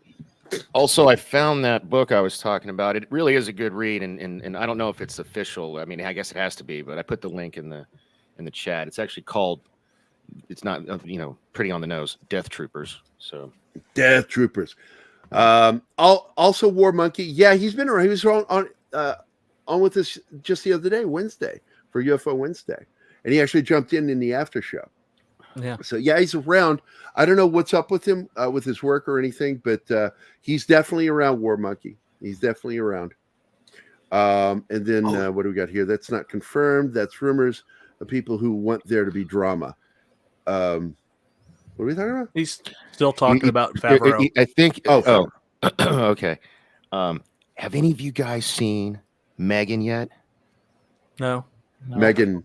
Oh, no, I'm not going to watch the that. horror show, the horror movie. Yeah, I'll watch it when it's on streaming. It's just too derivative of Child's Play for me. Well, yeah, it was like Child's Play meets Terminator. I actually enjoyed it. I didn't think I would. I really, really enjoyed it. Hey, Dork, the last Chucky movie was Chucky was a companion, a robot. Yeah, I haven't watched Chucky since Child's Play 2. I know there's a bunch of other stuff, like even in a TV show, but yeah, I liked them all the way, the movies all the way up until the third one. And that was done. I was done. Yeah. That was a wrap up for me. But the show is actually good, season 1. Mhm. And then they went off the rails with season 2, and I'm like, they lost me. Yeah. No, it was cool. It was a really cool social commentary. On That's how, okay, Gary, because this Chucky's not for you. Yeah. No, I mean, I can understand That's a like stupid thing to say to somebody. how the Megan movie like might not be everybody's cup of tea, but it wove in a social commentary on how we let technology, how we let things like how parents let their iPads raise their kids nowadays. They basically took that concept to the nth degree. What if we, gave them their own little robot, and how bad would that go? Yeah, it's the whole, again with Chucky, like my kid doesn't know anybody, so I'm going to buy him a doll so they have a friend. The whole thing looks creepy. I like some of the scenes, and it's interesting how they do the animatronics, but at the same time, I'm just like, there's nothing original here. It's really derivative of other things. Oh, it totally is. But so I went down this rabbit hole when I got home from watching it. That wasn't animatronics. That was a little girl and they just put like pieces of a suit on her, like on her face and her hands and stuff like that, to make her look like that. And then they used an adult's. Well, I thought the face was done animatronically with the eyes and everything. I mean, maybe I didn't, but they showed all these clips of a little girl, and then they would take, like in between takes, they would take the little rubber mask off of her. Oh, look. Okay, I'm going to tell you guys something. I'm not fucking inherently stupid. I'm aware that there was a person in a suit. Jesus Christ, do you think we're stupid? No, I'm not talking about you. I'm talking about Monkey Jeebus. Yes, we know it's a fucking person in a suit. I still thought the fucking face was animatronic. The eyes had to be so often, or it had to be. It was either CG or animatronics. And there was a couple parts where she does some unnatural movements where that had to be either animatronics or CG. It looked too good to be. I don't know, like when she does that scene with the dude in the hallway and does this weird fucking dance thing. Oh yeah, and then grabs the paper cutter, and I'm like, that dude's fucked. Oh yeah, I don't know what happens after that scene, but I guarantee you that fucker's not alive when it's done. I mean, that's actually one of my favorite scenes. Well, yeah, just the way she like caught him off guard doing the dance, It's like, and I think that was designed for that. Like, hey, check out my dance. Oh, I got a weapon, and you gave me another additional 5 feet of walking. I'm even closer now. Yeah. Because I tell people, if you're within, right around 10 to 20 feet, actually, 10 to 20 feet is operative world. There's nothing there but air and opportunity. And I told you I broke that cop's hand one time. Not because I wanted to, but because he needed me to prove to him that I could disarm him with a broken broomstick, 2 sticks in my hands, with a gun before he could fire it. And I proved I was correct, and I broke his hand, and I felt bad. But he wanted me to prove it. Magitech Max, okay, be lurking. Got to finish up this crazy, stressful work week. Yes, or week at work, same difference. Yeah, of course, when somebody's dancing at you, you have no clue they're dangerous. Actually, in that scene, out of context, I can see why you would think that, but no, he knew.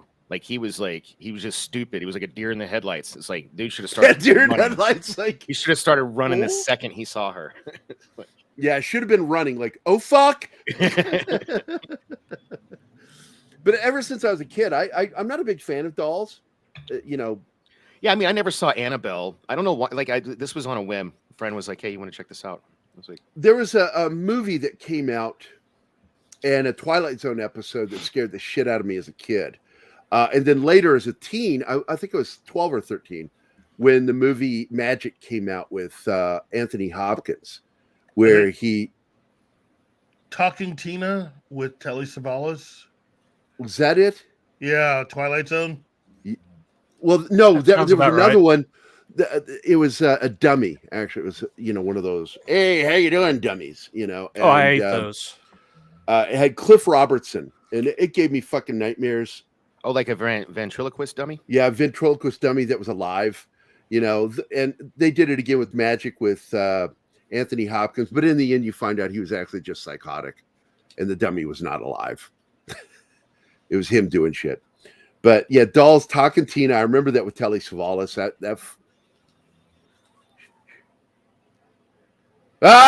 He woke up. He's giving me the stink eye. Those old school ventriloquist dummies, I don't like. They just. Well, what about the new school ones? Do you like the Jeff Dunham ones, like the little terrorist guy? Yeah, I like Jeff Dunham. He's funny, but did you remove him? Yeah, I don't want people watching him sleep. Oh, he's trying to wake up. He's trying. He works all night. He does a show in the morning, and he tries to catch a nap in the middle of the day, and it's just not enough. We were talking about Dune this morning. I got honor because we did the list of favorite shows, and apparently Tim Blake Nelson is joining the cast. Oh, so they haven't said who he's playing yet, but isn't the movie supposed to come out this year, and they're still working on it? Yep, they're Principal Photography working on it still. Obviously, God, that's yeah. Huh. What up, Keto Simple? What's this? Gary may not like my kids. I miss them. What's that in reference to? I have no idea. I was trying to figure that out before you mentioned it, actually. And then Monkey G's, a more violent rated R version of what? Megan. Really? Because I'd love to see that one. That needs to go straight to video on demand, man. I'll download it and watch it. What's up, Dustin? How you doing? Keto Simple is here. Good to see you. I dig the logo. I know I've told you this before, Keto Simple, but I dig it. I miss my beard. I really do. Megan was PG-13 to get a bigger audience. Yeah. Yeah. Release it. Look, I'm going to tell you R-rated version, two things that I liked the unrated versions being released on video. One, Josie and the Pussycats. Two, Saving Silverman. Two of the best films that got PG-13 releases, but then got the unrated versions released on video. I felt they were better. I would have never in a million years expected you to name those two movies. That's crazy. Really? I love those two films. I'm a big fan of. Well, I'm not saying Joker. they're bad. I just like it doesn't seem like those movies like Yeah, it's needed because you judge me, Danny. You're a harder very cut. judgmental person. Not at all. I mean, You're hey, judging me, man. you know, I'm the guy that cries, overly cries at movies. I get it. You know, I'm not judging. Oh, and Keto, to answer your question, buddy, my girl, this is an ongoing thing, especially on my Thursday show. My girl will leave me if I don't shave like at least every other day, which is why I keep looking like a baby now. She even how she's so motherly, I guess maternal is the word. I got my hair cut yesterday because she's like, Poppy, your hair's covering your ears. You need to go get a haircut. I was like, okay. That's funny. And by the way, the reason why you cry in movie theaters is because you like to cut that hole in your popcorn box, but she likes to sprinkle a lot of salt on there.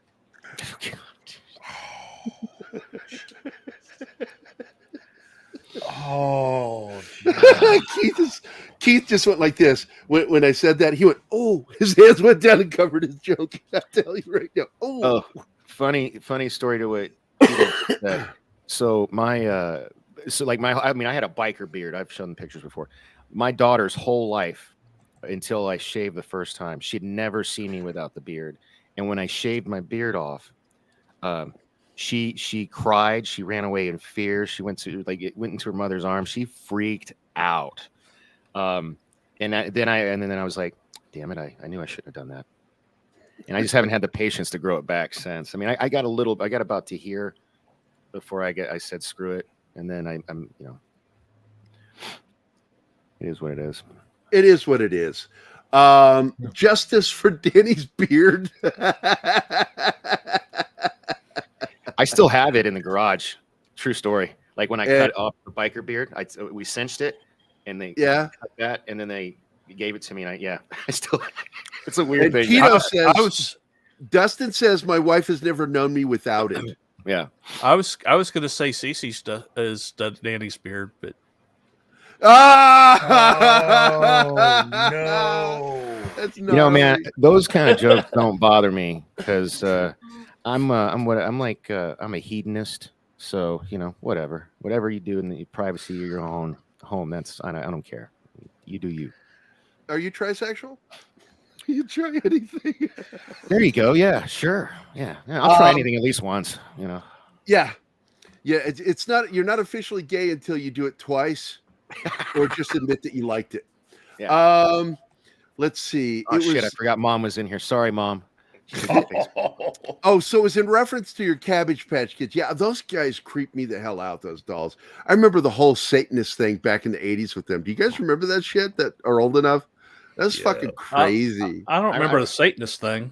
Woke got its Pail Kids. got its training from Christian moms in the '80s. That's who started Woke. Yeah, I believe that. Yeah, I know they came after us for playing D&D. Again. No, I remember. I bet my mom remembers. I was huge into those Garbage Pail Kid cards, and I would get in trouble at school because in their infinite wisdom, I went to a Christian school, and I would get in trouble for having these cards, and I never, Right. It looks like some more people jumped in. Let me see. We got. Oh well, I said hi to him, so never mind. Got him. We're covered. So what were you guys talking about before I got here? We were talking about all the shit going down with DC and Marvel, which is just, look, man, it's like you've heard of doubling down. They just keep doing it. They hit a number that there is no number for of how many times they just keep putting money down on stupid ideas. Yeah, it is a race to the bottom. DC does something, and then is it my bottom? DC does something, and then Marvel goes, "Hold my beer. I think we can beat that." Yeah, DC's like, you think you can do retarded? Watch what we do. Hold my beer. Yeah, exactly. Yeah. Hold my beer. This is why I well, it's not why. I quit reading comic books when my collection was stolen, so it's been like 3 years. So I am so out of the loop, and I hear like people on Twitter are complaining that I guess the Joker's pregnant and got beat up by Zatanna or something like that, and that's the big deal right now. Is that right? It started out with that, but then Marvel went one better by having one of the mutants that likes to serve ice cream that she's able to. She poops soft serve ice cream. Jesus Christ. See, this is why I'm Gives glad a I don't whole read new this shit meaning. anymore. Gives a whole new meaning to 2 Girls, 1 Cup. All I know is, look, Tenacious D owns butt babies. They created it. Yeah. Tenacious D was who started it. It's what inspired me to say what I said. And I say that Tenacious D should sue the Joker and DC. There's a real Joker, right? There's a real Joker, right? No, Joker doesn't poop the kid. He puke him out. Entertainment, man. It's not getting any better.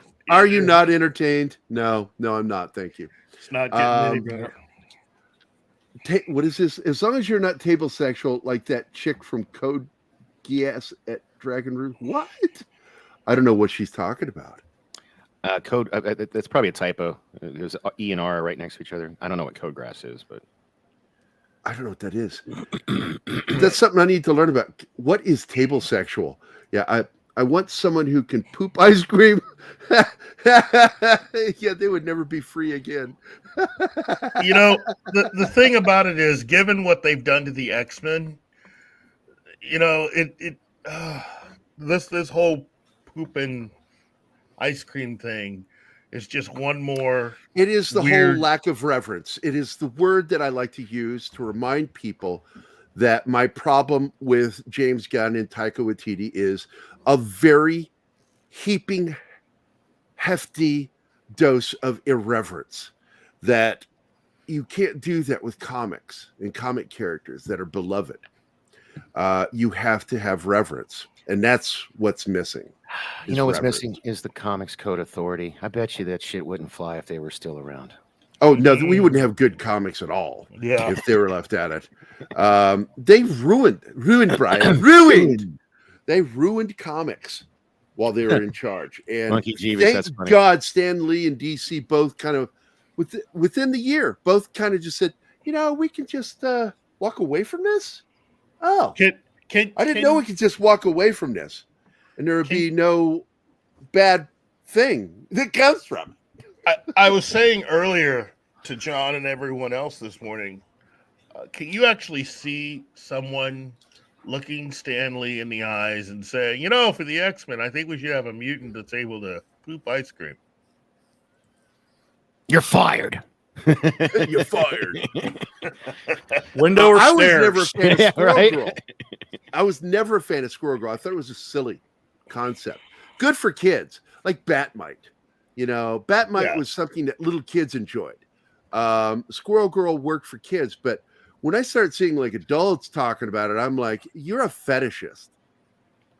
It's like you just like girls in furry costumes. This furries, is weird. aren't They're furries. Yeah, furry costumes. Furries weird me out. I've met quite a few of them in costume, and I will steer clear of them and walk way the fuck around them. You'll run into them at Vision Con. And I'm friends with a couple of them out of the costume. Because when they're in the costume, I don't know who it is, and that weirds me the fuck out. I don't know who you are. Yeah. And that's fucking weird. I've had my fill of cosplayers for lifetimes. Did it hurt? Oh yeah, yeah. They didn't even use lube. They didn't even use lube with that feeling. They gave it to me hard. It was terrible. Sandpaper condom. Dude, your mom's here. Oh shit. Sorry. Oh shit. But you hear about this new box? Haha. You hear about this new YouTube rule with the cussing? It's the first 30 seconds, I think, is what I was told. That's what Drunk 3PO said. So yeah, first 30 seconds, and which kind of messes us up because our show, Dangerous Military Nerds on Wednesdays, within the first minute, Max says just a series of really gnarly words. Well, yeah, but that show's never getting monetized anyway because of the military stuff. So I don't think you got to worry about that. But yeah, so thank God we're going to have a sponsor here. I'm glad, by the way, Chris got his samples. So I'm hoping we get ours here soon. Nope. Because Scott came in a little bit ago, but no, he didn't. You know, I got something fascinating in the mail a couple days ago. Is it a furry costume? No. Oh, jeez. I am not kidding, and I can even prove it. I took pictures because it went straight in the trash when I opened it. And I know who sent it because of their stupid note. A bag of shit. A literal bag of shit. I didn't even think that was legal. Who sent it? How do you No, you can't. That's considered a hazardous material. Yeah, because on the package it said document, which I thought was weird because at first I thought maybe it was a T-shirt. They lied. Yeah, they folded committed up. a federal crime. Yeah, and then I opened it, and there was another package in it, and on that was a sticker that said, "Here's something for you to roll around in since you're so full of it." And I was like, "What?" And then I opened it, and it was a Ziploc bag of poop. And I was like, whoever sent that to you, I know exactly who sent it, but I'm not gonna. You should turn them into the FBI for that. I don't know. They'll never fucking fuck with you again. Yeah, that's a federal crime to send hazardous material. That's what I thought. You know, but okay. Especially whether they like it or not, feces is hazardous material. That's why it has to be handled a certain way. You know, you can't just handle it like this. You have to handle it with gloves. Hey, Gary, here's the answer to your question. Basically, a chick got herself off on a table corner, so the fandom calls her table gaper. Oh my God, what? And how do I want to know how she did it? Wow, this took a That's dark as We've fuck. gone way off the rails here. Yes, that's my mom. I mean, that is like Danny on a train knocking another Danny train off the rails. That video cracked me up. My mom made me, because I missed it apparently on, I think it was yesterday's show. Yes, Monkey Jeebus fucking. So she was like, she gave me the wrong time marker though, so it was like a pain in the ass to find. She said 49 minutes in. It was like 100. It was like an hour and 50. Oh yeah, minutes. I played the video. Yeah. And I was like, oh, that's cute. Even when I'm not on this show, it's I'm you still looking at you going like this. Yeah, it was funny. That was a good one, Monkey. I love that one. Monkey. It doesn't matter if was created as a joke, and it doesn't matter if her dimension, her butthole is a dimension to the ice cream dimension, a portal to the ice cream dimension. It still comes out as if it's poop. It's not even about the poop. It's about the underlying message of what they're trying to normalize at the end of the day. It's well, look, it's just. I mean, I don't want my kid reading a comic where they even get the idea that it's okay to eat somebody else's excrement. You know what I mean? Like, come on. Yeah, look oh at shit! your It might taste like ice cream. Ooh, let me try Brett it. Cohen comes in and we're talking about girl getting herself off on a table and fucking shitting ice cream. Shitting ice cream. Hey man, thank Marvel for this. Apparently, right? That one was Marvel, the shitting ice cream. Yeah. Hey, I'm curious, Brett. In Australia with soft serve ice cream, I'm assuming you have something like it there. Does it rotate the other way when it comes out? Oh my God. Oh no. Keith knew where I was going on that one. That's why he started pre-snickering. He knew right where I was going. Oh, jeez. Because for those of you who don't understand that people on the opposite side of the equator, water rotates the opposite direction than it does in northern hemisphere. Scheiße. So I was just curious if ice cream and poop does the same thing. Scheiße. Scheiße. Expect to be appalled while interacting with this show. No, with this show's chat. Half of the weird shit that we end up talking about comes from you fuckers. Yeah, it actually, all these weird, the chick getting off, that was from somebody in the chat. The poop ice cream that was in the chat. Yeah, the poop ice cream, all of it. Well, the poop ice cream came from Marvel. Wow. But we love you guys. It's always, we have a great chat. How we doing on time? We got 14 minutes till the end of the show. So before we close out, anything we want to talk about that's serious, that's not poop related or orgasm related? Monkey Jeebus. Why did you just lick your hand, John? What the fuck was that? No, I didn't lick my hand. I went like this. Oh, I saw you in the corner of my eye, and it looked like you went, and then your hand went down. I'm like, what the fuck was that? I thought you were making a joke. I thought you were All this making a talk joke. was getting him off. He was getting around. I thought that's what he was saying. He was making a joke. But yes, the naked form is a natural thing. Shitting ice cream is completely unnatural. We would call that scatological. How do you look Stanley in the eyes and say, I think we're gonna have a mutant that's gonna do this? Yeah. And by the way, for those of you who don't know, that's an actual word I just used, scatological. It's a real thing. It's a real word. Has a real meaning. Gary made it up 2 days ago. No. Go look it up. Google it. It's nothing gross. It's a real word. It has a definition that you'll hear me use every once in a while to explain stupid things that people say. Oh, jeez. Oh, are you enjoying yourself there, Keith? No, I read what Brett Cohen had to say, dude. Really? I mean, fecal lives matter. Free the bacteria. Scatological. I like that word. I'm gonna start using it. You got a predilection for obscene words or obscenity. I am.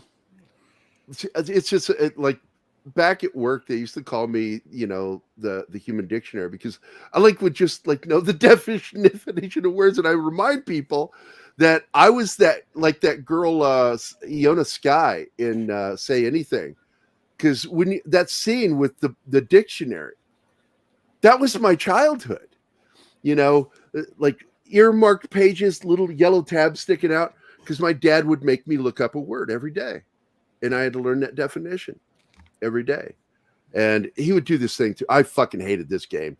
The capital of every country in the world. And then I got shitty with him one day, and I got in trouble for it because I was just being a smartass. And he said something about a certain country that had just changed its fucking name. That one doesn't count anymore, Dad. I can't get that one wrong. That country doesn't exist anymore. He sent me to my room, which was actually not a punishment. That was an awesome thing to have done. She's a national treasure in Germany, like David Hasselhoff. Oh, really? Geez. Who? Ione Sky? No, he's talking about the mutant character. Yeah. He's being a smartass. Yeah, she's not eating a hamburger off the floor, dude. Yeah, God, remember that video? Man, what's funny about that video? Zoe and Kieran aren't old enough to remember that. What? The David Hasselhoff video. They would have been. Zoe was too little to remember that. Oh, jeez. Yeah, there are people watching this show that don't know what the fuck we're talking about. Yeah, but you can still look it up. The video's there. The video is there on YouTube. You know what? I'm going to do it right now. David Hasselhoff eating Drunk a hamburger. Drunk David off the floor. Hasselhoff cheeseburger. Here it is. Boom, baby. Oh, it autofilled for me. Yeah, this shit was fucking real.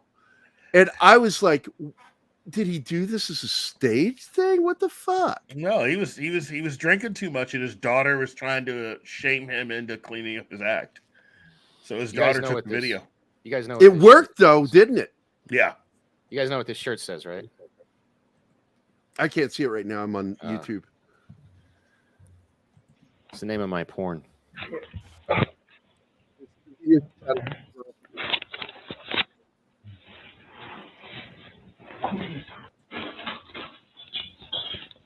Don't get alcohol. Did you see what it's doing to you? Why are they recording this man doing this? That's his daughter doing it. That's what Keith was just explaining. She wanted to shame him into stopping drinking. Oh. Okay. And it was a Big Mac, by the way. Not a cheeseburger, but a Big Mac. It really fucking happened. And it happened when Kieran and Zoe were little. When it happened. Crazy fucking shit. Part of the pop culture zeitgeist, man. And according to him, it worked. It did. No, he talked about it later in an interview, and he said it when he had to watch that. And it's sort of the same logic to what I did with my dad. when he was, because my dad was a falling down drunk, an alcoholic, and he knocked the shit out of me in the middle of JFK Airport when I was 13. Hung up on his own mother, calling her a bitch, and the next day he went into a duty-free bar and fell asleep in the duty-free bar, and I sat up in the main lobby of the airport there at JFK, met this guy from Nigeria, and he talked to me about his father all night long. He had a fez hat on too, you know. Wow. It's like I wondered sometimes if there are such things as angels on earth, because if there was, that's what that guy was. And he sat there and he talked and told me what I needed to do. And the next day I did exactly what he told me to do. And I told my dad every detail of what he did, that I had to, at the age of 13, check us in through, what do you call it? The way they check your passport and shit. Customs. I had to check us through customs because they had to drag him and carry him off the plane. He was drunk. And I had to wait for him until he was sober enough to walk. And it was one of the most humiliating, horrifying situations I'd ever been caught in with him. And when he woke up, he had no memory of it. He was a blackout drunk. He would get blackout drunk. Yeah. I'm not. I remember every fucking thing I have ever done when I was drunk to this day. I mean, he would forget shit. He would do some evil shit, man. He would do some evil shit. And so that gentleman told me to tell him everything he did. Let him know. Make his heart bear it instead of yours. And so I did. I put that on my dad, and my dad immediately stopped drinking and poured out all his drinking. But the problem was he still had alcoholic behaviors. He would still knock me around. You know, one of my favorite moments with him is I learned a lesson, and he learned a lesson from it. That when I was first started boxing training, he took me in there and he put on those little pads, those mitts that you wear for striking.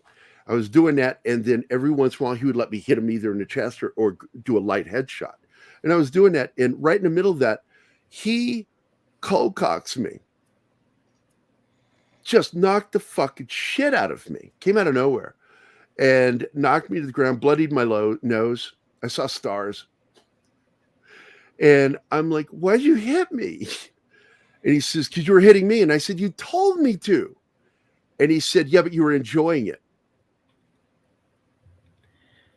And my eyebrows went up. And what came from that was I never trusted him again to train me. I only worked with Bill Osterman after that, who I'm still friends with, my former manager when I was boxing. I wouldn't do any of that kind of training with my dad, because you got to be able to trust your trainer. Yeah. Usually I'm the one that brings the show down, but I do have a very important question. Well, there's serious, real stuff.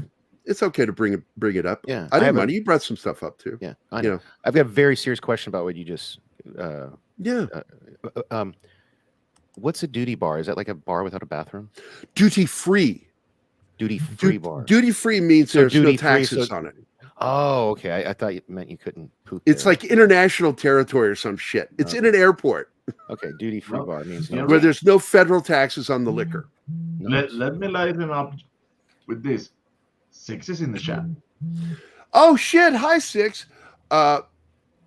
Look, Six. I don't want to bring things down, but because I talk about these things just very matter of factly, and something good came of that moment. I got my dad to stop drinking by telling him the truth. It was a miracle. And of course, yes, there was free poop. But hi, Six. How you doing? Hope you're doing well. Hope you're having a good new year. I hope everybody is. So far, we're 6 days into it so far. 6 days. Final Fantasy, done like Pulp Fiction. That's interesting. Yeah, I love the way you did that. But it's the name of my porno. It actually says Anal Fantasy. Do you see that? You see it, right? Because you can't unsee it once you see it. Yeah, that's I see it. That shirt's available, by the way, at mixtees.com. Thank you, Six. Because as much as I try to be anecdotally funny and shit like that, Anima knows me probably better than anybody, because I've talked to her about stuff I don't talk to anybody about. And I have a very dark past of stuff that happened to me as a kid. And I don't mind talking about it. I'm not afraid of talking about it. And that's the thing, you know, Keith and I have talked about before. It's like why I enjoy doing this at all is because I think that you have to have no fear to do what we do here. You can't be afraid and do a show like this. And my morning show in particular, you never know what we're going to talk about. And I tell people, I could be talking about TV, entertainment, you know, gaming. Then I could turn right around and talk about personal, dark shit. What, John? Now a super chat. Super chat. Oh, shit. $10 because she loves Anima too. Anima is amazing. She knows I love her. She's amazing. Yes, and I love her because she has a black, very black heart. But she won't watch horror with me. Horror is too dark for her. But $10 super chat. Thank you so much for that, Six. For that, I'm going to give you, let's see, what do we have that's special? I'm going to give her a special video. Oh, here you go, Six. I made this one just for Don. And now it's for you too. You got any good stories I could tell him about how cool Nam is? You know, there's lots of things you expect in war. Carnage, the sleepless nights.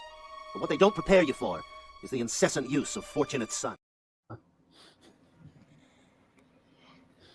Nothing. Don's here. It'll make him laugh. Fuck this. I'm smiling.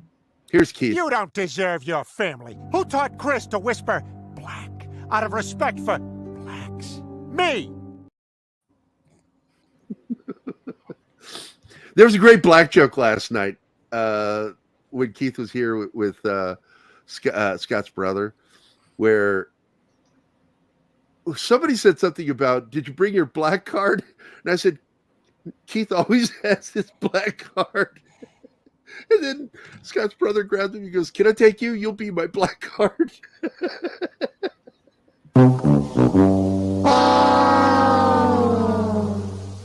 Dun, dun, dun. Anyway, that was fun last night. It really was. For a birthday party. Yeah.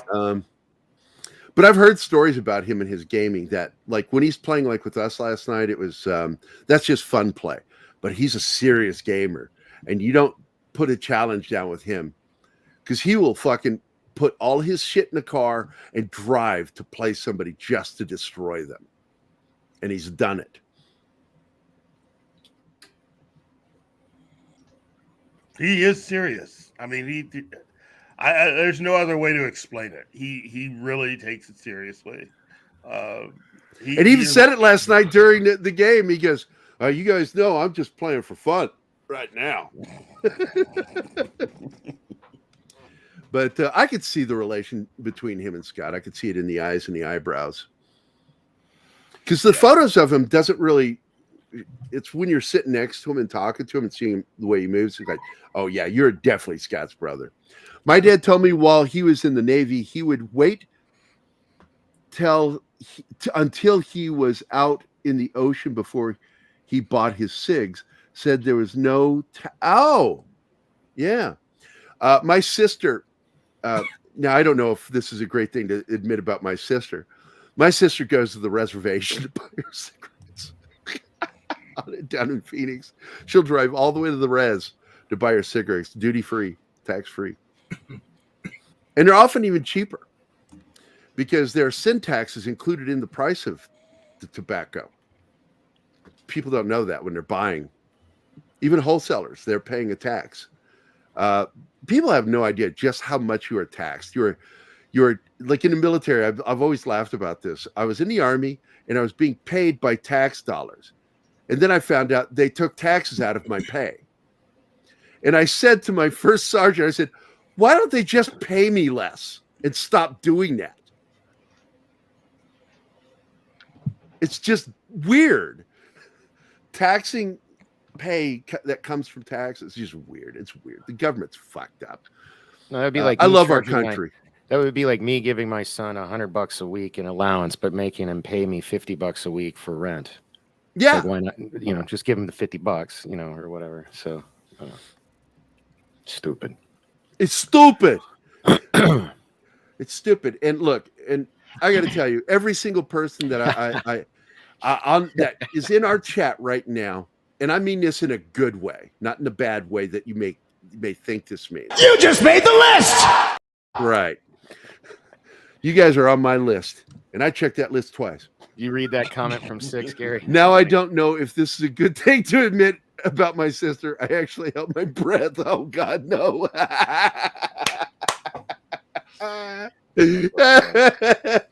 My sister Luann, man, Luann, because I made fun of her for it. I'm like, let me get this straight.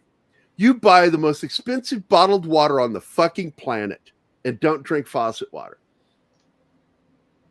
But you drive all the way to the res to get your cigarettes cheaper.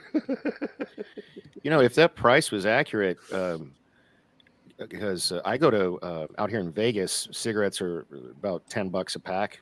But when I go to Dottie's, they're $7.95. Yep, it's right here. It just said Dragon said the same thing. It's about what they were. Yeah. About between $7 and $8 to get a.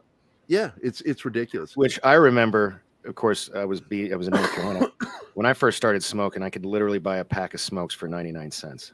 It's like crazy. Yes, you did. That's how I got. You just made the list. That was because Monkey Jeebus suggested I get it, and I went looking for it because of his suggestion, just for you, Danny. So we were both thinking of you, Danny, Monkey, and I. So don't evade the reference. What? You conveniently ignored the backdoor reference. Oh, I did. I'm sorry. I told no, I didn't ignore it. I caught it. I caught it when he said it. I said, I'm so used to it now. I'm desensitized to it. It's like I barely feel it going in anymore. Oh, he's making a song reference there. I get it now. Daryl Hall and Hall and Oates reference. Because your kiss. Anyway. Oh, I thought you were referencing I Lost That Love and Feeling. That's not Hall and Oates. Oh, jeez. They did a version of it. Yes, they did. Oh, they did? Okay. Yeah. They did a huge version. It really went gold on that one. Cigarettes were $2.50 a pack when I smoked. You got to remember, North Carolina, they were probably cheaper because that's where all the tobacco's grown. That's where RJR is and all that. And by the way, Six says your microphone is weird, Martin. No, I talk weird. Oh, you just talk weird. It's not the mic. But that's it. We've reached the end of the show. Do you speak it? Do you speak it? We have reached the end, and I want to thank everybody for being here. I want to thank Kieran for showing up and doing the show today. I'd like to get him on here with Mikey. It would be fun to have those two in the same room because he works for Mikey. So it'll happen. I'll make it happen. I love Mikey. Although, again, I want to remind people Mikey is no longer allowed to make announcements at 1 or 2 o'clock in the morning. Because I will have a stroke if he does that shit again.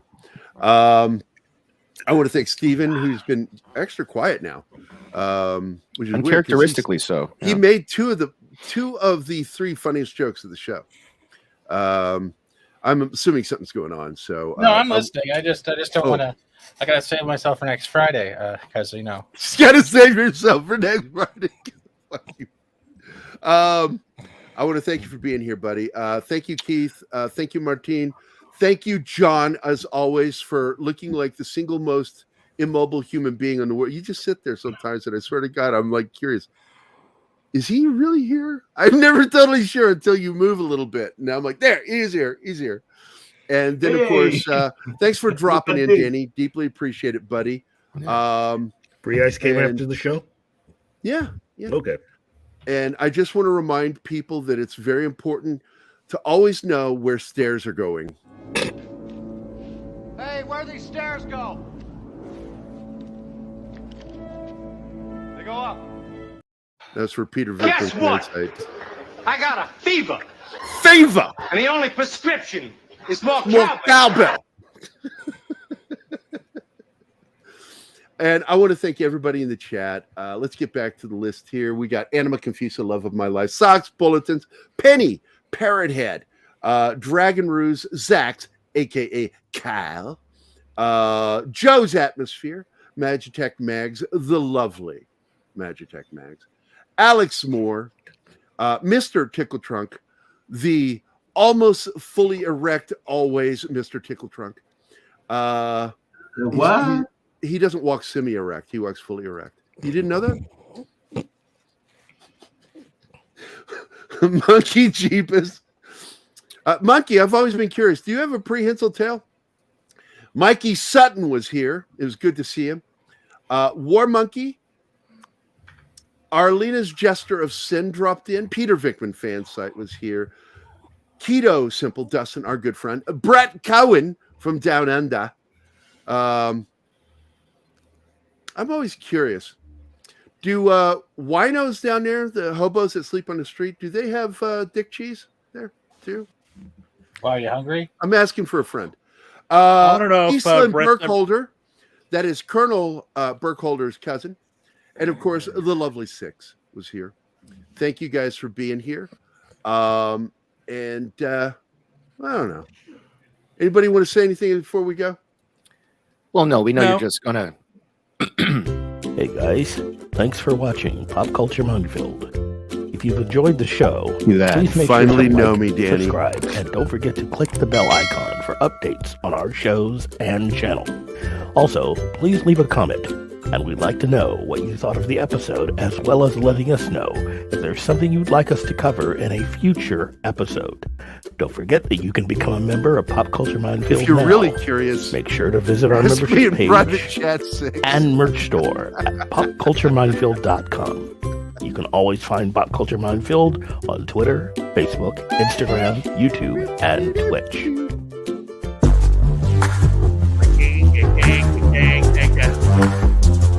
Go.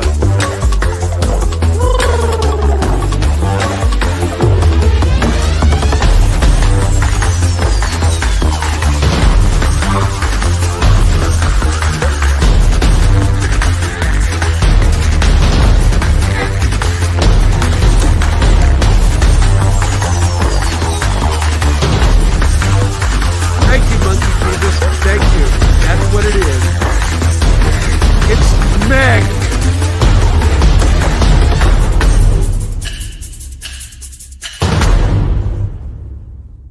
Danger zone!